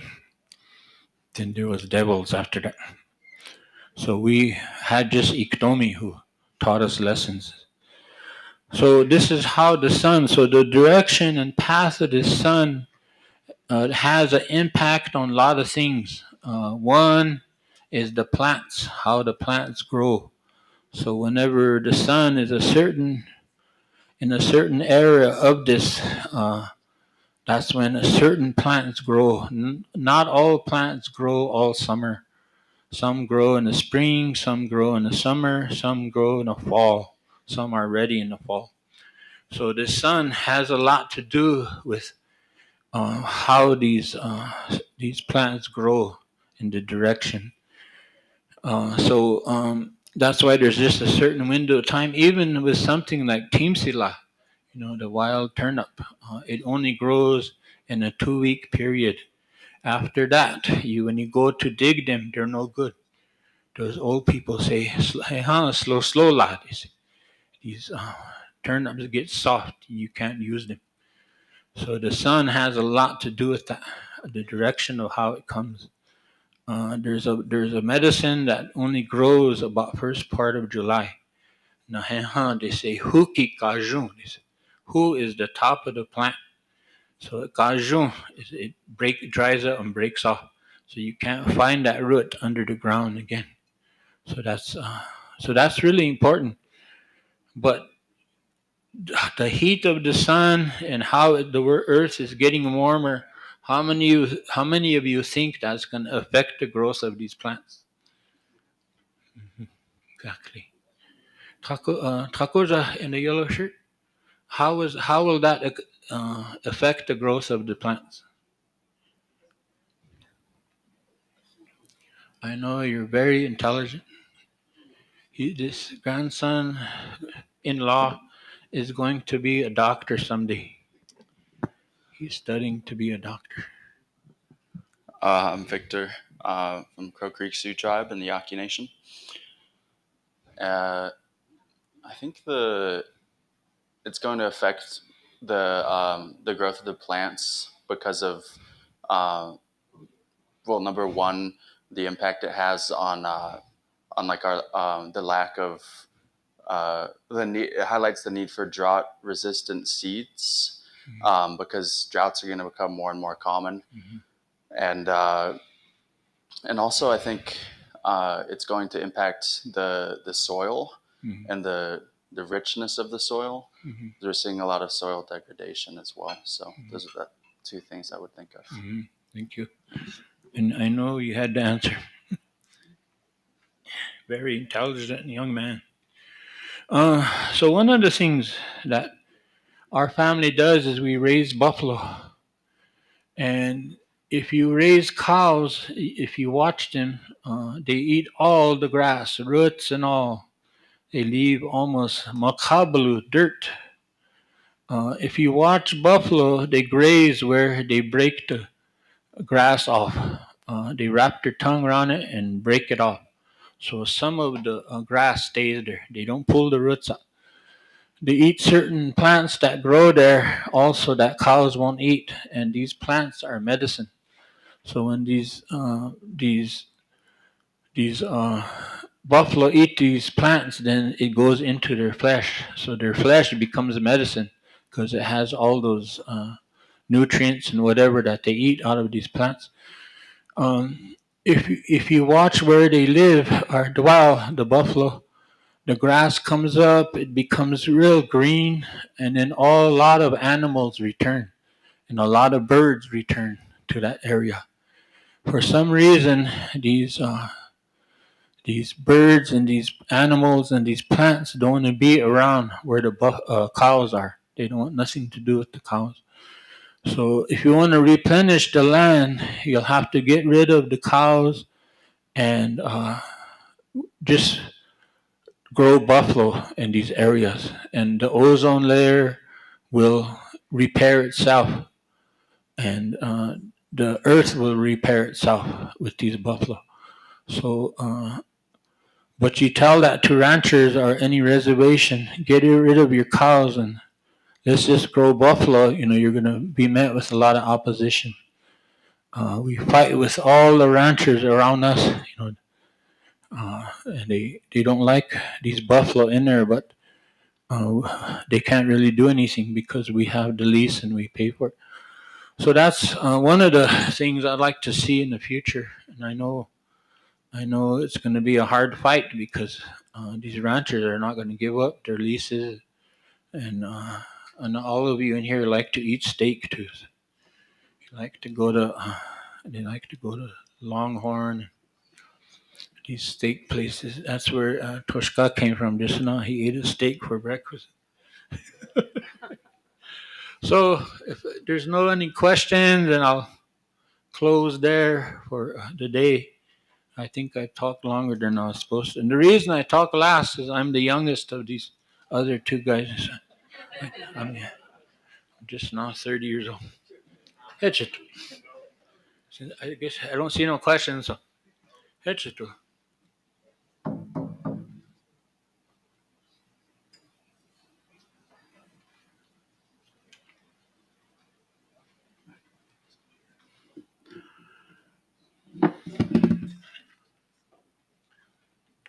Thank you, Rick. We're going to take a 10-minute break. So just stand up and stretch a little bit before our final presentation, before lunch. So as you stand and stretch a little bit, I want to ask the drum if they would render us a song in between the breaks. So.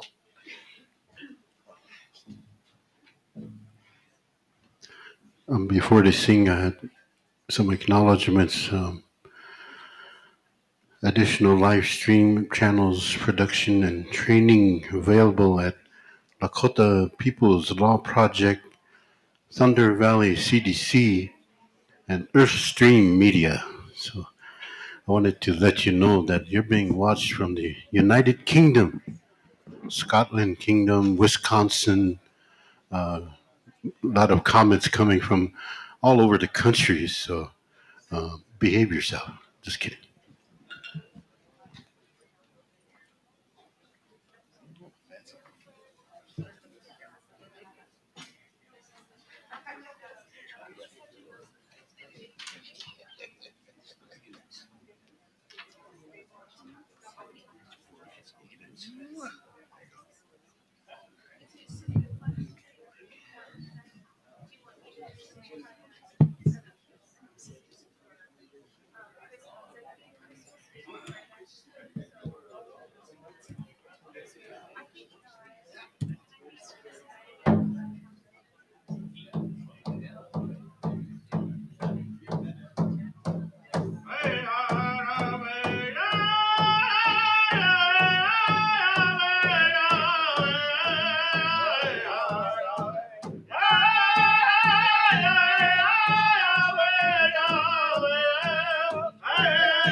So those of you that can move to the front tables, we would really appreciate it.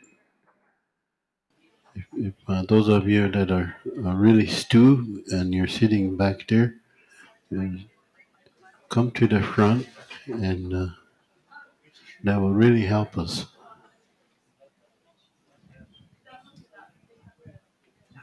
Chuck is really chewing me out over here. So.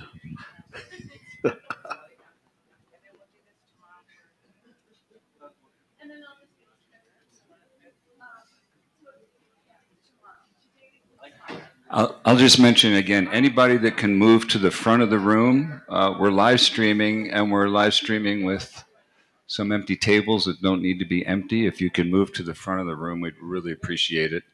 Looks better in the wide shot.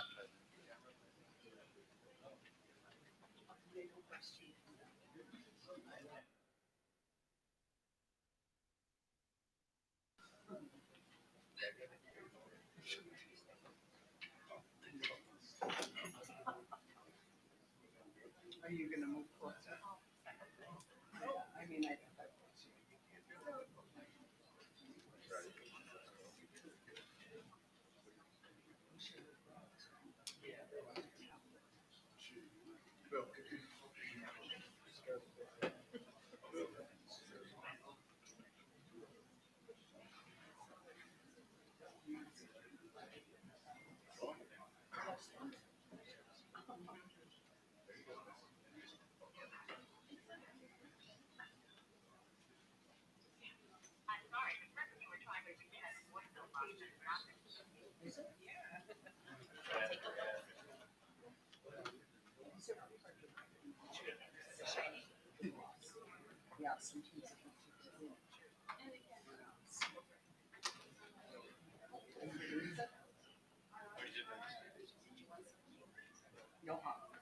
I'll try this. I mean, I can remember up here, but I just like to for references.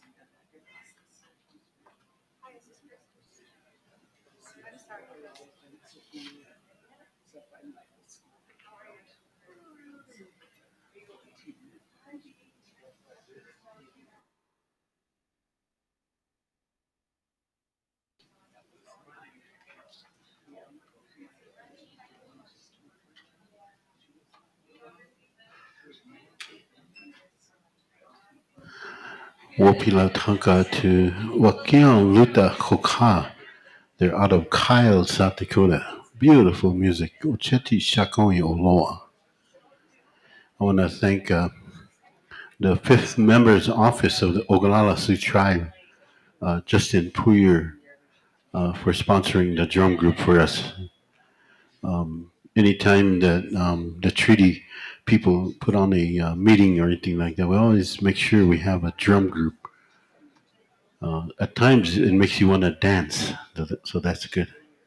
Maybe later on we can get Doug Cluck and Robin O'Malley to dance around the table for us. Just kidding. James will lead you in a dance. Also want to thank, we have security working for us here to help along with the conference, safety and things like that. Also continue using COVID measures, wash your hands and things like that. We have to say that.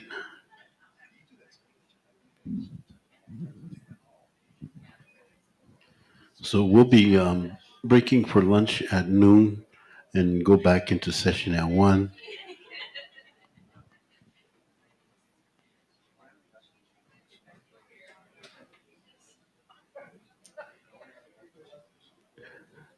Our next presenter will be starting right at 11 o'clock. Give you some time to stretch around and do some jumping jacks, and Justin Puyer will lead you into doing some push-ups and Zumba and meditation. He said he'll take you outside on the lawn and you can meditate.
So the link, if you could share the link, Oceti Sakowin Oyate on YouTube channel, and send it to all your friends and contacts who appreciate it.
1 minute warning. 1 minute warning. We'll get started.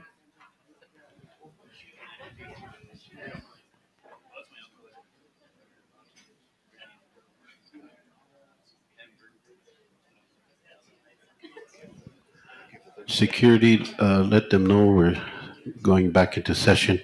Security, if there's any people outside, let them know we're going back into session.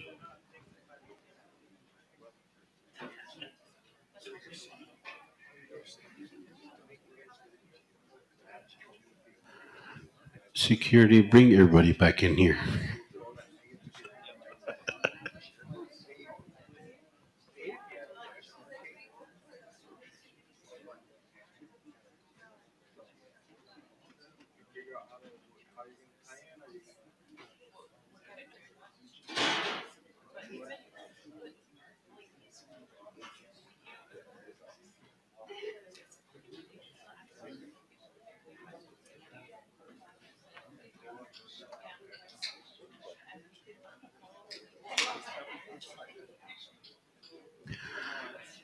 This morning we covered traditional Lakota knowledge. So, and this afternoon we'll have some scientific knowledge next in the afternoon. So, I know it's a recent Lakota tradition to eat and leave. Don't do that, okay? Just stay and sit through the conference. Don't eat and leave. Don't eat and leave. That's your talking point for today, for sure. Well, let's go ahead and get started again. Continuing on with the Lakota traditional knowledge aspect of the agenda, we're really happy and honored to have Victor Deville with us. Victor is I had a hard time pronouncing this, but he's preeminent, right? Phil, he's preeminent scholar of Lakota and cultural studies, having emeritus. He's emeritus of cultural studies at Santa Gleska University, and he's got over 100 texts published on Lakota culture and history, and he certainly served many leadership positions in Lakota Nation. So it's my honor and pleasure to welcome Victor Deville to our conference. So with that, Victor, it's all yours. Ja, ja hiki chante washte na choose papelo. My Indian name is Igmuwakute, shooting cat. Named after my grandfather, who made some great changes in our history as a leader that came from north and married into our tribe. In February, it's going to mark 52 years I've been working at the university. Prior to working at the university, I was going to school at Regis College in Denver and had a 2-year associates I was working on. And suddenly I got drafted. And I didn't want to go because I knew the history of Vietnam. So, but that really made me thinking about the world and how a lot of things have changed. And I wound up in Germany and I avoided Vietnam. Unfortunately, my younger brother didn't. He went there and 6 or 7 years ago, he died of Agent Orange. And my other 2 brothers that stepped up and they were ready to be inducted until Nixon ended the Vietnam War in 1970. One positive thing that I learned going out to other world, foreign countries, I learned a lot from what they're doing. And with all that knowledge I got on the worldviews, I came back. and I was determined to be educated based on my knowledge on oral history. So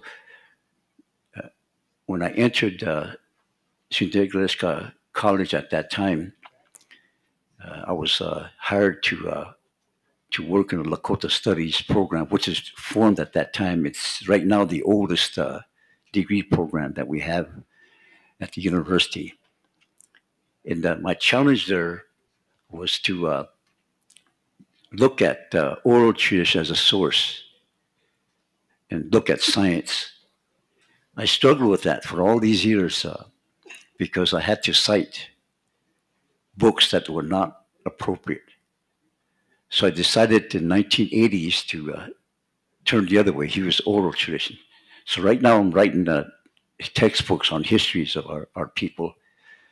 In there I'm using more oral sources rather than looking at citations that I was required to do. So I'm going to eliminate a lot of that. And so part of what you're going to see in my presentation is how I look at science and Lakota oral tradition. You can bring them together at some point in time, but you have to be aware of oral tradition as a primary source and science knowledge as secondary. I used to do it the other way around until I started working in the Star Knowledge project of that time. I'd like to kind of look at the PowerPoint that I did on climate change.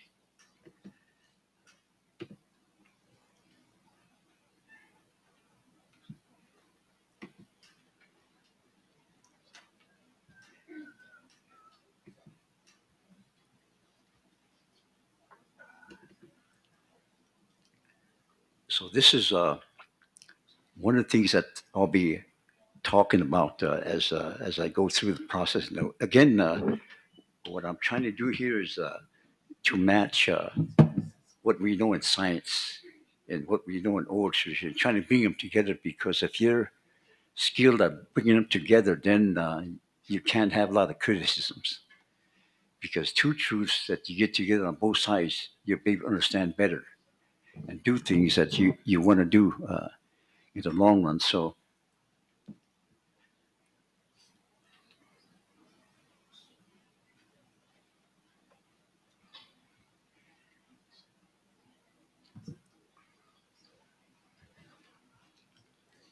one of the things that when I was putting this together, I was looking at some of the things I'd done earlier as I start teaching history and culture.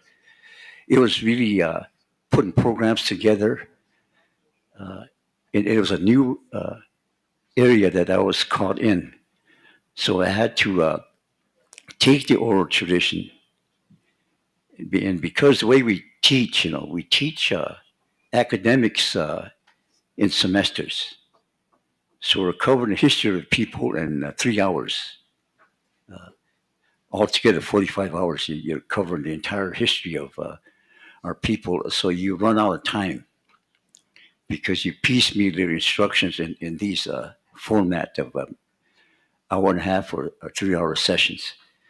So what I did is I broke it down into all the things in 4 parts, because you can't teach everything. And when I'm learning oral traditions from my grandparents and other community elders from the community areas, I couldn't stop and ask, because when they told stories, you can't interrupt them. So as I look at the climate change, also what I experienced as a child when I was growing up, my dad was doing part-time seasonal work, and we camped out at Gering in the country, Gering, Nebraska, close to Scotts Bluff. There, my first experience of climate change was a time when the Platte River going through Scotts Bluff, it was polluted. Swift and Company took up position up on the highest point there, and was beginning to sell their meat products And because they didn't have a sewer system back then, the way we do it now, they just slipped the sewage on a high point on the Platte River. So during around 1950s, 60s, that area is all milky. And every now and then you see a tanira floating on the river. And I used to go there before then and found it to be polluted. It smelled bad, and that continued for maybe 10 or 20 years until the environmental laws came, and they forced the company to shut down and fined them and told them to try to restore the land that they polluted back to its normal system. So what they did is gigantic pipelines were up there, so they opened the gates to that and flooded the Platte River, and that's supposed to cleanse it. And that's been going on for a long time, about 20, 30 years, until one day I went there and it was they ceased doing that. So that's one of my first experiences in looking at how that impact, the human type was the impact that it created in that environmental disaster. So with that, I'll begin.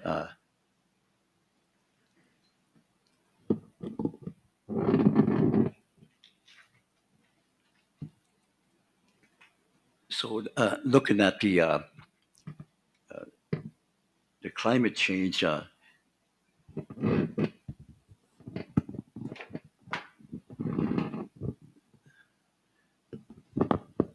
looking at climate change, as I kind of read it from the very beginning of Earth time, climate was poised to alter the course of for all animate things and life forms on Earth. It awaited the formation of Maka, and the event that would transform the world as we know it today. The event occurred shortly after the Earth was formed by the collision of a rogue planet. That rogue planet was called Theia. And about 4 billion years ago, it hit the Earth, knocked it sideways. And then the planet was consumed by the Earth. And the things that could not consume it threw out, and that became the moon. We have kind of oral stories about that.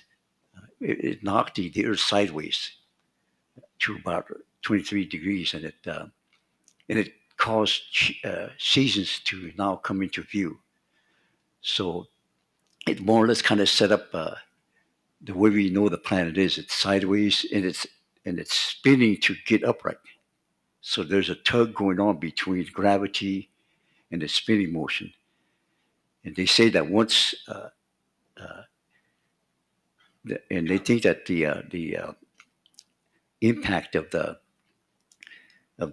that situation will end when the gravity forces it'll crash the Earth in the spinning motion and make it go upright, and that'll probably be the end of life as we know it. So.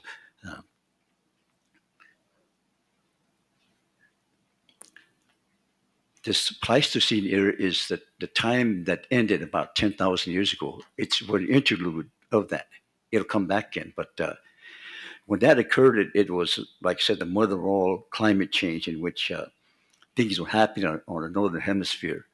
As you can see this, you can see the glaciation, and then and looking at all the things that happened, we can date about these.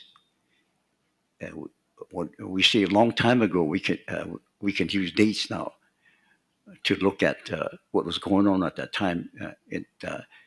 So the impact of that changed the way we live at that time, as our people are moving from one place to the other. One thing I have to say about this idea of the movement of the people across the Bering Strait idea. As you look at it, was what all scientists believe, that we came out of Asia. But again, that was destroyed by new information that was found that the huge DNA say that we all humans came from East Africa, and that the DNA proved that. But through all my studying, I found that the Lakota or Oceti Sakowin people have a factor called X factor, Hapalong X factor, in which they didn't come from the Bering Strait. So the idea is to find out where they came. It's based in our oral tradition of our people coming out of Wind Cave. So what I try to do is match Wind Cave with the time when humans walked this earth, based on the non-Indian idea of origin of man. And they say that humans walked this earth 7 million years ago. So I say, or we say, that we were in Wind Cave, and our people were being prepared to come out of the Wind Cave at that time. So they must have come out maybe 7 million years ago, about the same time the other humans were of the other class of non-Indians were doing. So Bering Strait was on everybody's mind. But these footprints you see here they outdate the Bering Strait. Also, the tools that we used also outdated. So now they have to rethink that system. So after all these years, I've been looking at all these things that are going on around us, and finally concluded that we didn't come from the Bering Strait. So where did we come from? And one thing that I've always learned as I was growing up, that my grandparents all said that we come from Black Hills, Wind Cave. And recently I was down there when a portion of land was donated to Wind Cave so that it can expand the Wind Cave collection there. So Wind Cave, I always knew that. That's oral tradition, it's steeped in oral tradition. We cannot deviate from that as long as we have our culture intact. So people are saying that how come that matters? That we're looking at origins from that source rather than what the non-Indians say we came from. And I oftentimes use the Yellow Thunder Camp case, where Yellow Thunder Camp, which is the part of the AIM system, is when they selected area where they would practice their culture, live in the blacks actually. So the Black Hills Forest in state of South Dakota gave him permit 1 year. After 1 year is up, they tried to throw him out. So the AIM took them to court, and they fought over this idea of where did we originate from. So the non-Indians used Don Robinson as a source. He wrote the history of our tribe, and they accepted it. And he said we didn't not come from the Black Hills, we came from east in 1776 when we entered into Black Hills. So the judge questioned the Yellow Thunder Camp warriors. So, well, where did the Lakota come from? We say that they came back east and came to Black Hills lately. So a lot of the members said that's our dating of that is longer. Was it longer than what Don Robinson said? So the judge said, prove it. So they used oral tradition. He said that was inadmissible in court. They had to have backup. So what they did is they found that we were doing a star knowledge study, and we had a date where people sat in the Black Hills looking up at the sky and telling these stories or doing ceremonies for that. So they subpoenaed our manuscript, and eventually they presented the manuscript in which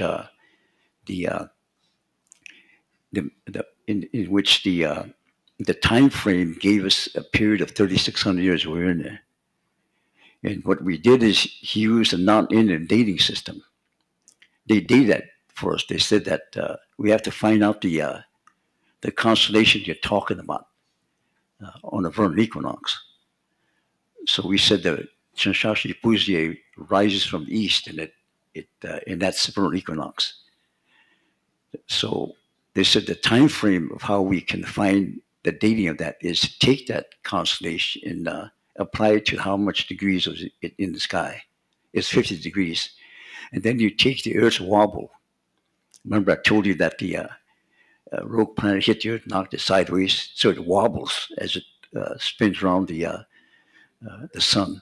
But every 72 years, there's an immense wobble in which the constellations in the sky go back 1 degree. So you take the formula 72 years times 50, and then you come up with 3,600 years. And then you take 1984 is a date that we were in, subtract that from 3,600, and we come up with 1616 BC. So how did we know the Earth wobbled? And the elders were, when we were doing the star knowledge study, they were saying that it's out of whack because a long time ago, the sun entered the vernal equinox. It's now a month behind. So all they have to do is take the computers and log in the date 1616 BC. And then you find that the Chanshasha Epuzier crossed, the sun crossed into the Chanshasha Epuzier at high noon or around that. So that was 1616 BC. So now we had a date there, and I was trying to figure out how did they know, the elders. They said, look at the winter counts and look at the position of the Thunderbird, Wakia. That's sitting sideways. When it sits upright, it's the end of the cycle. So the stars in there show that they move back 1 degree 3,600 years ago. And that's how the Lakota bundle keepers of the stars and then the winter count keepers, they look back at the dates. Every 72 years, when I looked at them, they're correct. Every 72 years, there's a climate change based on that. So for the very first time now, we matched oral tradition with scientific knowledge. In oral tradition, all you have to cite the event. You don't have to worry about the dates. It's up to persons like myself and other elders to figure it out that are knowledgeable in science and all that. Okay. This is one of the another important event that occurred is that this event happened 11,000 years ago in the limits of both your Nebraska and Colorado. In that site, that happened. So what you see here is a Wakichunza standing on a post and directing a kill. When that site was discovered, was looking for a jump site, but there's no jump site. They were just kind of bumping in the terrain. So what the tribal members did was to wet that down with the water, and then they chased the buffalo. And when he slipped down, it couldn't get back up. And then he used atlatls, the darts, to kill about 100 of them every season. So when he was looking at that, we also found another date in 1600s when the Cree and the Assiniboine were hunting up in Canada. They used the same method. So our oral tradition states way back then that our people were together at one time, and this is what occurred. And these are the animals that our people hunted. And the dates there shows you what time frame and what we hunted based on the flintstones that are found. When the big game hunting collapsed about over 10,000 years ago, they had disappeared because of climate change. The megafauna and the megaflora, which were the gigantic plants that grew at that time, and the gigantic animals that roamed the earth. because because of climate change, it ended. So now the people without resources. So each of the tribes had to look for areas where they can be able to develop their culture. So these were the culture areas that were there. It offered the people choice of how to live in a better system. So the climate change itself produced that. The beginning of the tribes moving in those areas. Our people moved into the red zone area in the beginning. And one of the things that studying climate change, I found that I came across the name Kiuksa. That's in most of our bands. The origin of Kiuksa comes from Madewa Kantawa, and that was formed then. And what they did is they practiced cross-cousin marriage. Climate change has a tendency to change our social systems too. So these are the various stages our people viewed marriage, how they practice marriage. So at one time, we had a dowry system. It's called a marriage called a bride price or bride wealth, in which we gave dowries, gifts, to your potential wife. And then we also had what's called a suitor service, in which if you come from an environment of poor cultural economic systems, then you can't give dowries. So what you do have a suitor service where the man will live in the woman's in-laws camp and will do the work for them. And they'll judge by his qualifications. After 1 year, they'll decide whether he did good or he did bad. If not, then then you're left. So suitor service is another one that we went through. It's most of the Santi that did that, but ours, as we entered the rich resource area, then that ended. Or sometimes it still exists. And then we also had child betrothal. At one time, when you lived in the climate zone, it was very cold and you can't afford resources. Some tribes put to death up north female babies until they realized that was wrong, so they wouldn't change it. So what they did is allowed older males to pay for the price of the baby as a female. And then when it become a marriageable age, and that would happen. Then he would come and as support, then he'll be entitled to marry her.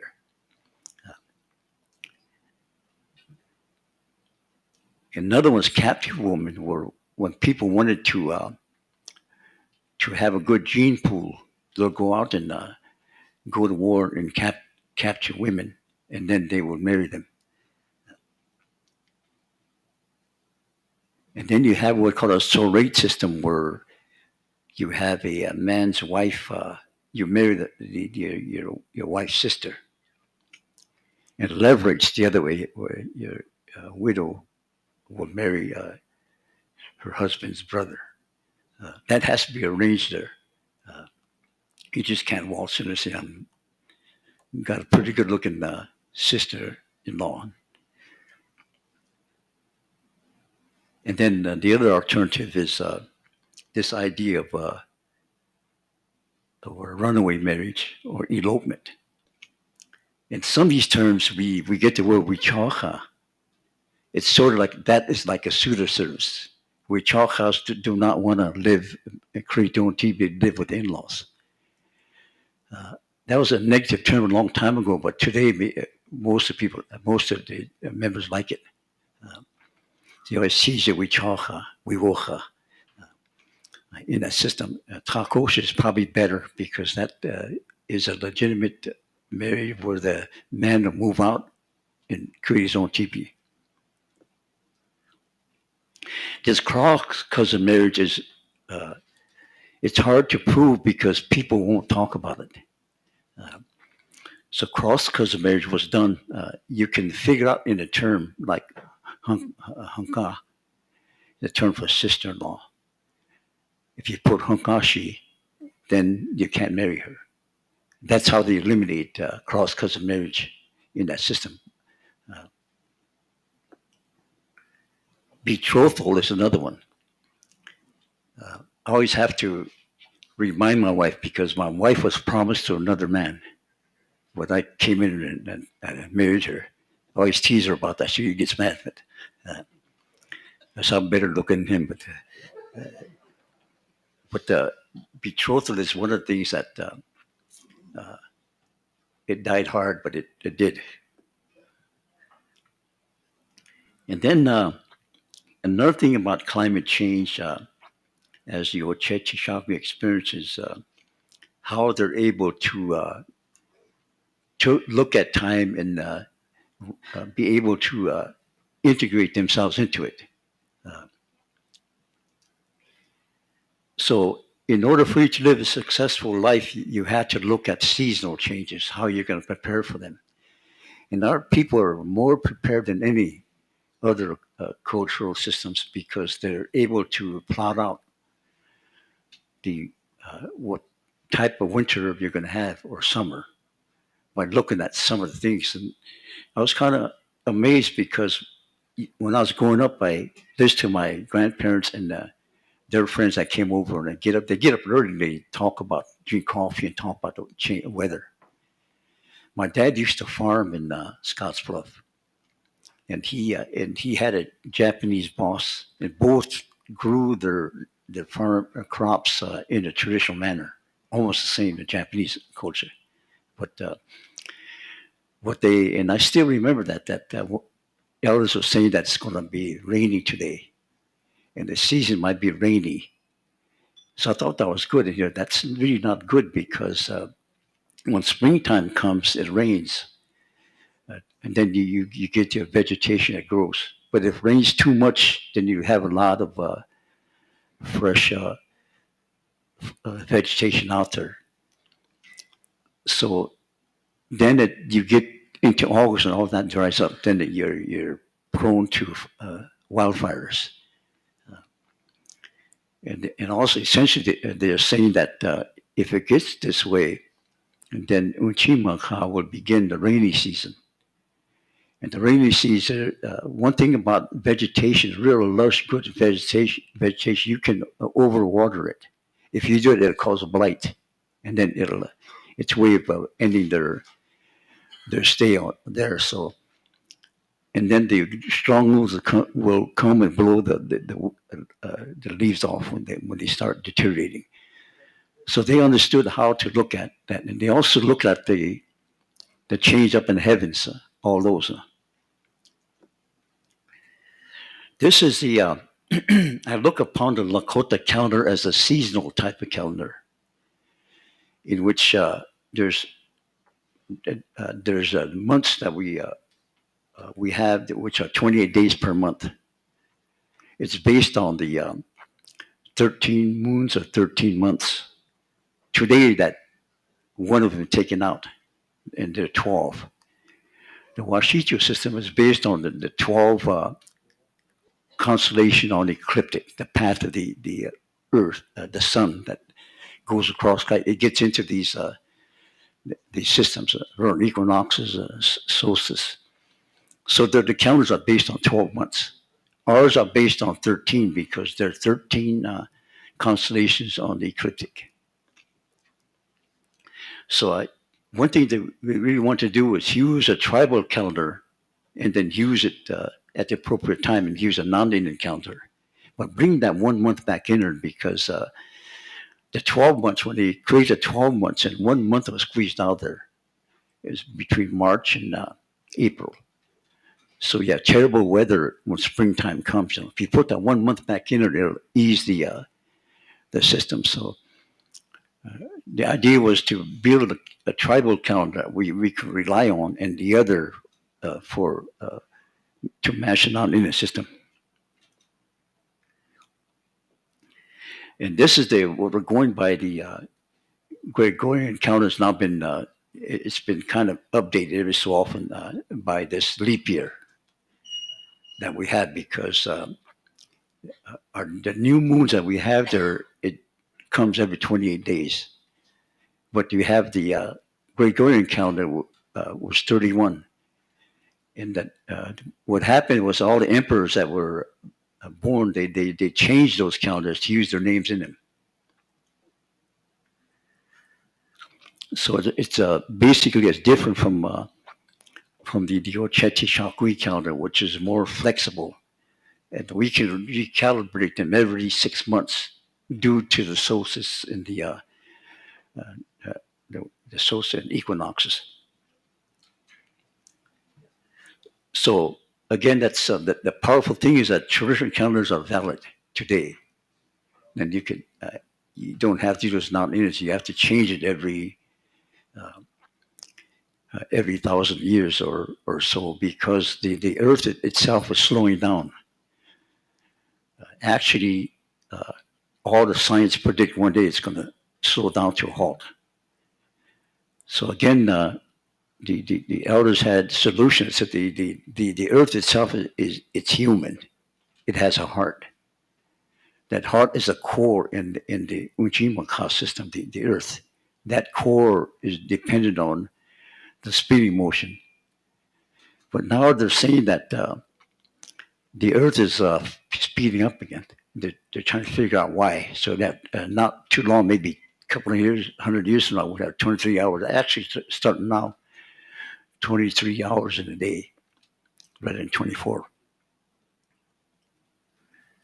So this kind of lunar calendar shows you the season colorizing each one of them. And those can be used to recalibrate every so often. So these are the four seasons: Wetu, Broketu, Patayetu, Wanetu are the four seasons in which these occurrences, the months are squeezed into. So Wetu consists of 2 months. Maka Agriwi is one of them. And Chawakpe Nabrechawi is the other, March and April. In Bloketu, we have 4 months in that. And then Patayetu, we have 2 months. Wanetu is the longest. So we have 5 months in that. So that is a hardship times that people prepare for. So this is a mixed calendar that we use. And notice that one month is thrown out based on the 912 calendar system. So the Lakota calendar system is based on time changes initiated by solstice and equinoxes. These changes caused by the solstice and the equinox impact the sun and the moon's apparent positions.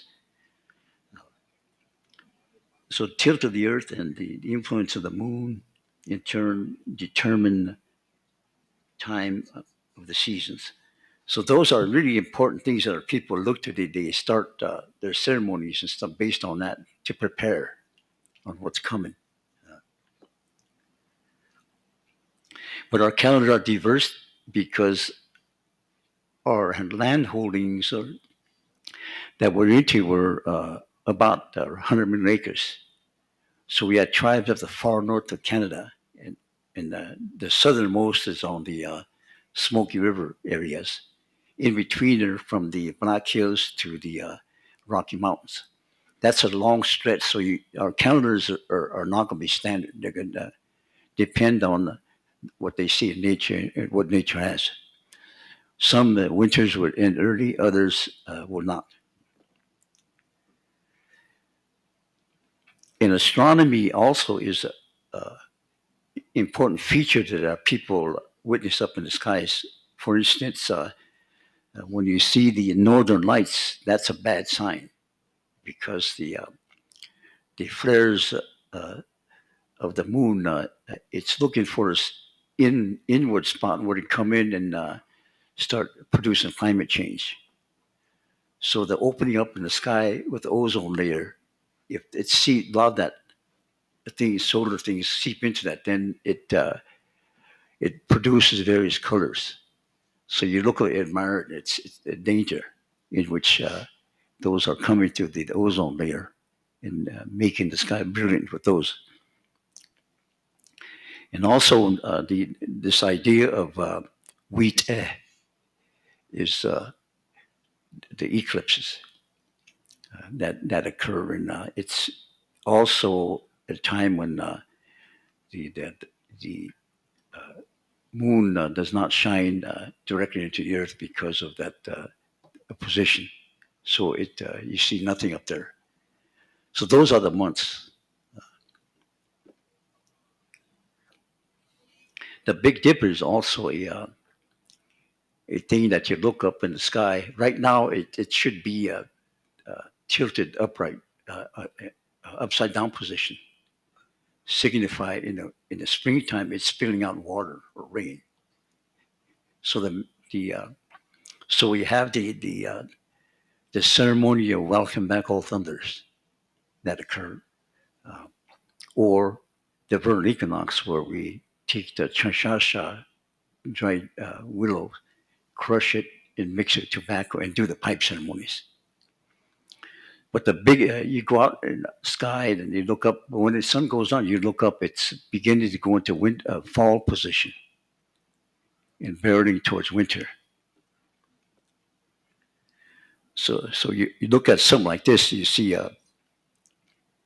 in the wet dew season, you have the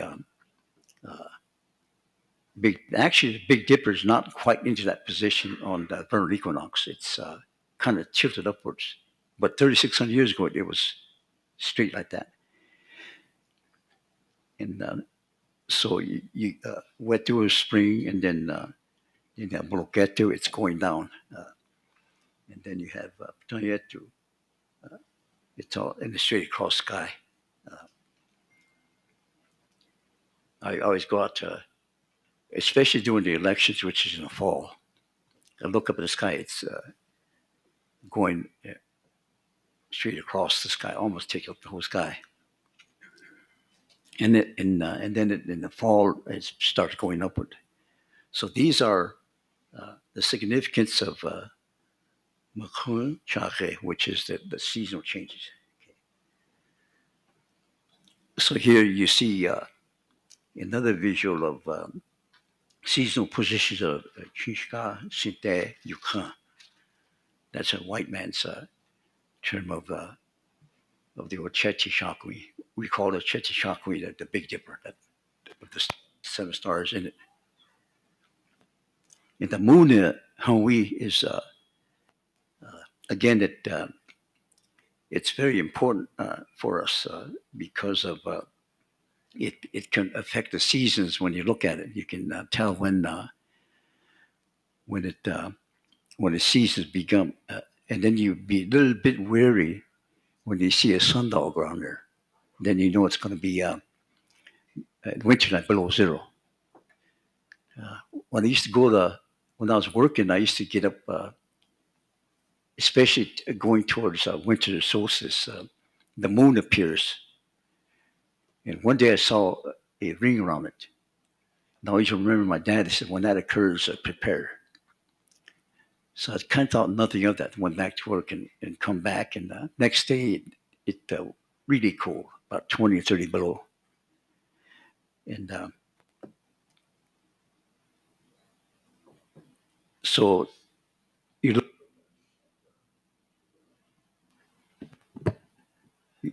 look up at the sky and look at, you can make out a woman called Hokewi. She's all bundled up in thick layer of clothing, and then she's stoking the fire. That signifies in the winter that's going to happen as you look at that. And then the positions of each of these, as you look at the phase of the moon, we have sets of 4 in that. So usually they look at the sun, the eclipses, and then the positions of the moon. to determine what day it's going to be, how they're going to survive the week. Yeah, so this is a lunar calendar that we can make and use that to gauge the time of the seasons. And some of the things that as we look around, we see seasonal changes. So we know that spring is will occur. The pasque flower is a signal plant. When it blooms, it's spring. That's also the time of the ghost dance movement. When that occurred, when the Messiah will come out and lead our people, he'll wait till this flower comes out. And of course, maybe Wounded Knee would never happen if they pay attention to those signs and the non-Indians knew that there's not a violent movement, but it was a movement to unify people, to stop the climate changes.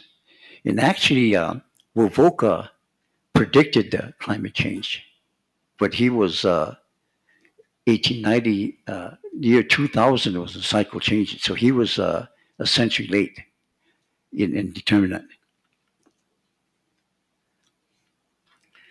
So again, the look at this is the back of my house. I always look at see if it's going to be early season or late.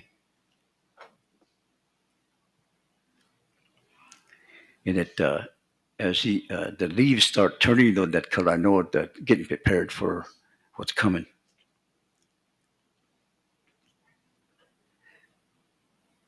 So in dead winter, you can see this scenario with no leaves, nothing. And this one shows you the ceremony appointment calendar. It's response to climate change, in which our people will go to one place to the other when the vernal equinox occurs or when the solstice occurs. So when we is in the constellation of Chanshashi Bouzier, the Oyata will be at winter, breaking up the winter camps in order to move. And then they'll be harvesting Chanshashi Bouzier and bringing out the pipe to begin those ceremonies of what to come. So when the sun is in Winchincha Sakowin constellation, it'll be at Hihankaha Waha. Hihankaha is a term for it's where the owls, you hear the noises of the owls. Actually, you don't want to see the owls because it's a sign of a doom or whatever. So you hear them, then you want to get away. So the welcome back, the thunders done at that time. And then when the sun is in the Kiyanka Chanku, which is a red racetrack, the guys are Preshla. And welcome all life and peace. And then when the sun hits Matotipila,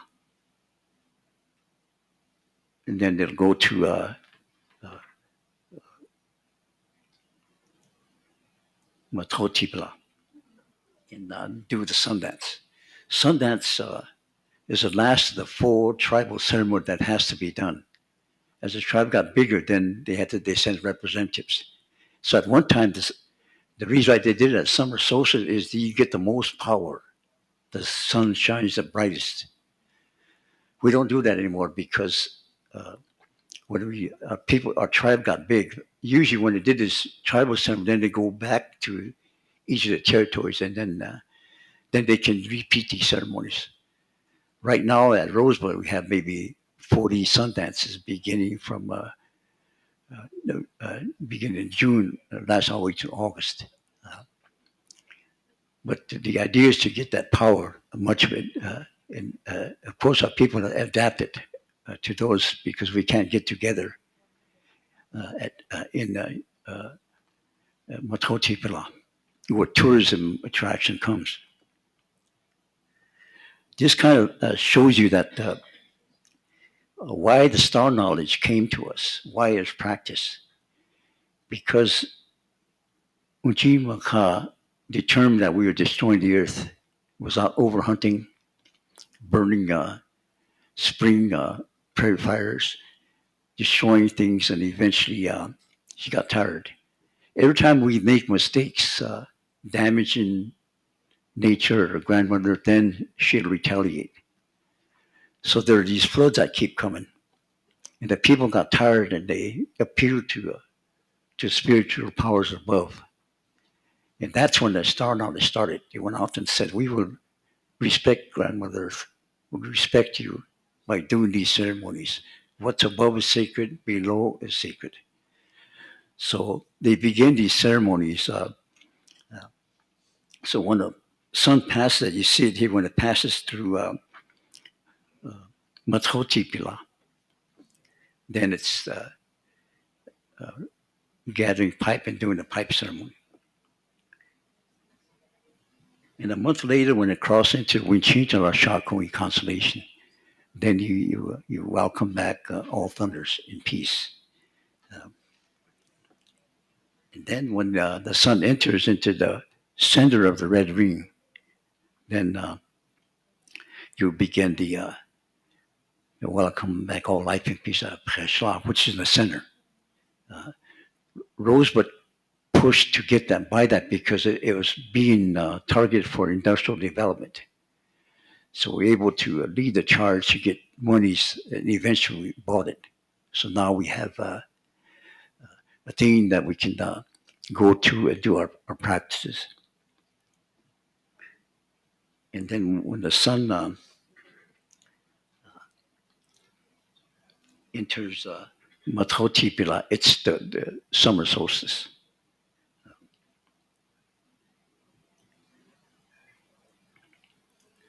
So again, these ceremonies, they're our lifeblood. Without them, we'd be nothing.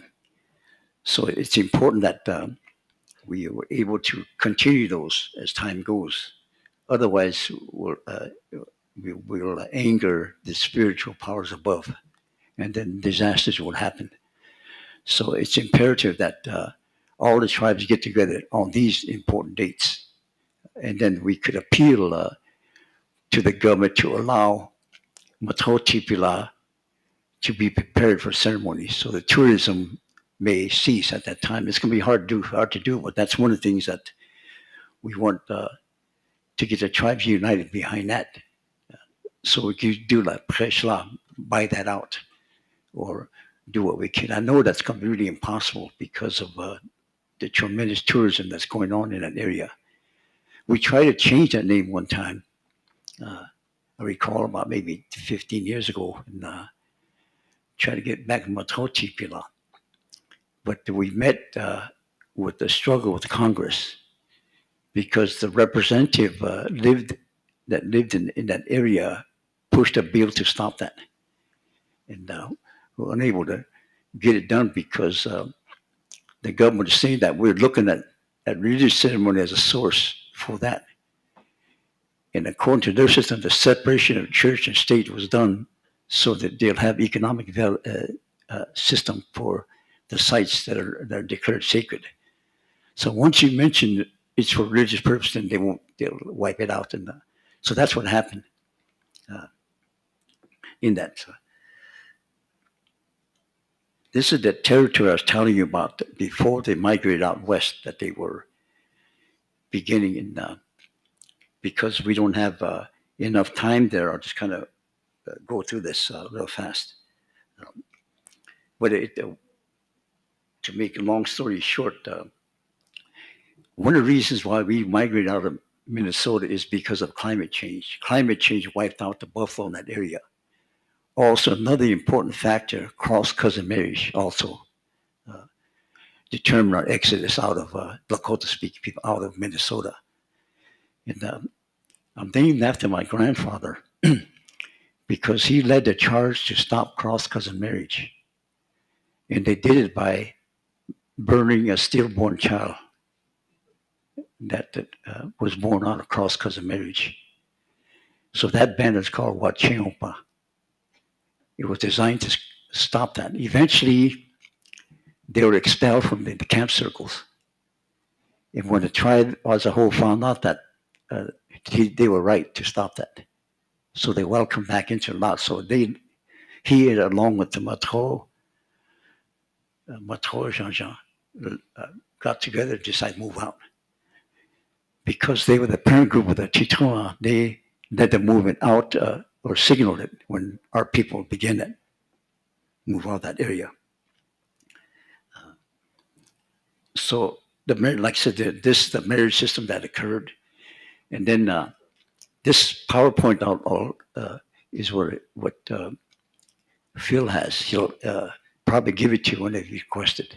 But you can read more about the marriage system, how it changed our system. And the term Kyuksa came out of that. And Woglosa is another term called group, because of marriage. Kyuksa was the one that was also kept from joining other camp circles, but in the end, it was the largest band among three of our groups. And then Wachiompa, how that came in. So you can study our kinship system. You can see that you got to find out when that she was put at the end of our terms. Hankashi, she met you. Cannot have cross because it will be a relationship with that person you termed that. So we got to find out when that she came in there. If we do, that's the time. We think it came around 1700. And the Wajaje is another group that was a member of the Ponca tribe that ditched that and moved and joined our camp circle. The term is Osage, of the term Wajaje. The French are more correct. They said they spelled it, that term. So the Ponca tribe that bolted out there was the pipe carriers. And they had snake designs on the stems showing that they were able to cure snake bites. That moved into out west, joined the pipe keepers from our tribes, and eventually made it strong and moved up north. So climate change came upon our people who were unable to handle that. The only best thing to do is move out or harm's way. That we constantly did.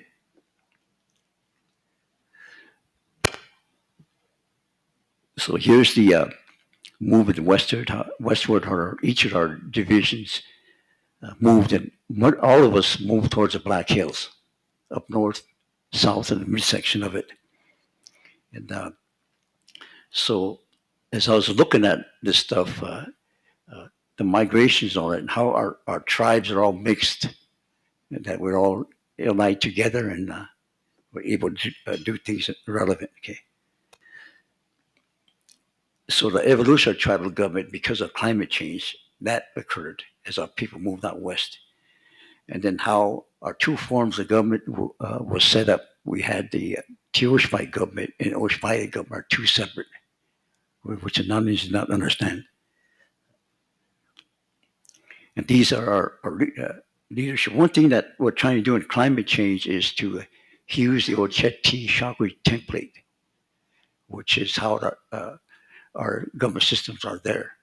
Each one of us can make it. It's all climate change friendly. If we could do that, okay. Again, the seasonal government, how we insert it. One thing that we were proposed that we have one person called Wakichuza to be the leader designated by Itacha for the winter. So they can go out and prepare the camps, make sure they get their needs are fulfilled. In our territory here, and how we fought in 6 or 7 major wars, and then where we finally settled. But the conclusion is we've been through a lot. And our lifestyle shows that we carry this climate change system with us. So that's how we survived as we migrated west and became one of the major tribes across the country that was able to defend its culture, especially places like Little Bighorn in the veteran fight in '81, able to show that how if you want to go to war, then we're willing to stand and fight for what we believe in. One of the things that always reminds me in closing is that what's happened today in Ukraine, I look at Ukraine as us going through the same thing, that land loss was taken because the Washita wanted it. Without any ways of doing it, they provoked these wars, much of them, and took the lands, ignoring our sovereignty in that. So I look at them and I'm kind of rooting for them to win. But it's going to be good if they do, because our climate change is going to help defeat that inflation in the system. But as long as the war prolongs, we're in trouble, because we'll have a real hard, cold winter in that. So oftentimes what I also do in traditional knowledge, teaching it, is to look at the background, look at the events outside of us into the world events. That in there you can understand how these events unfold and how we're able to handle them. So we've been through a lot, and we're still here. After 1492, we're still here. We still survive, and we still have the rudiments of our culture intact, and we have to expand those as we go. So these climate change meetings are very important, and that way we have to unify the Oceti Sakowin and be able to unite them, the 16 reservations and the 10 settlements in Canada. So we'll be able to withstand what's coming. So with that, I appreciate everybody coming here. And I know she didn't fall asleep, usually in my classes, but thank you. Pilamapala.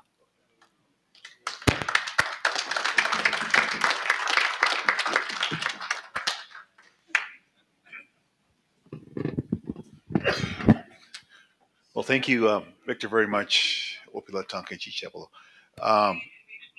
At this time, we're going to ask Richard Broken Nails to say the meal prayer for us so we can have lunch.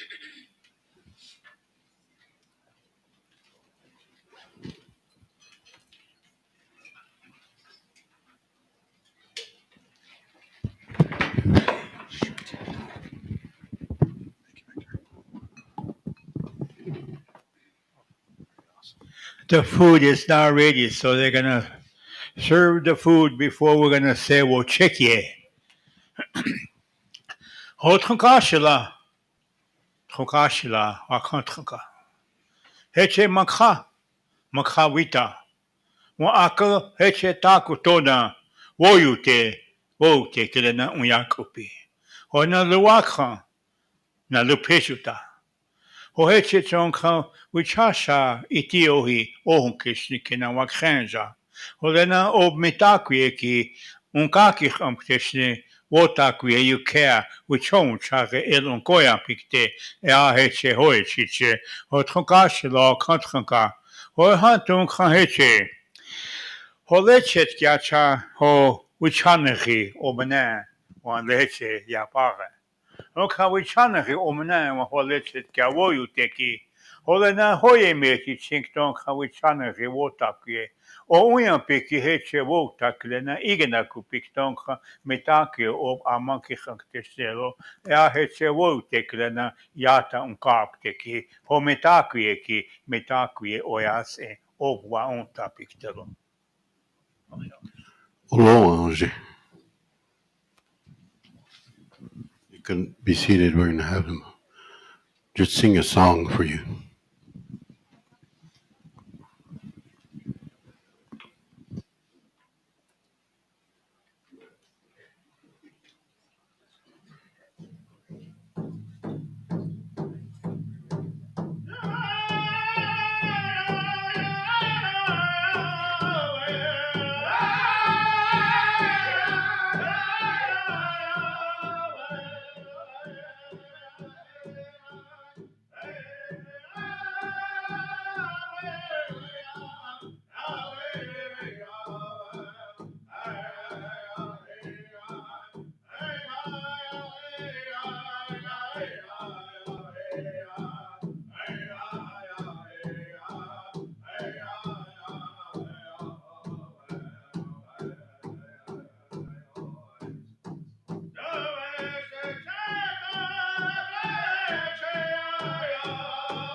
Thank you, Wambui Luta, for that encouragement song, and also Richard for the prayer. So we can line up over here at this side of the table here. We'll have our lunch break now until 1 o'clock, and we'll get started again. So thank you again for your participation. Probably the plates are on the other side. Plates on the other side, silverware on this side. Just go on that side and just follow Ken Hawkins. We'll start at 1 Just o'clock. follow Ken through there and Wendell. Follow Wendell.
See, Alan, sorry about that. No.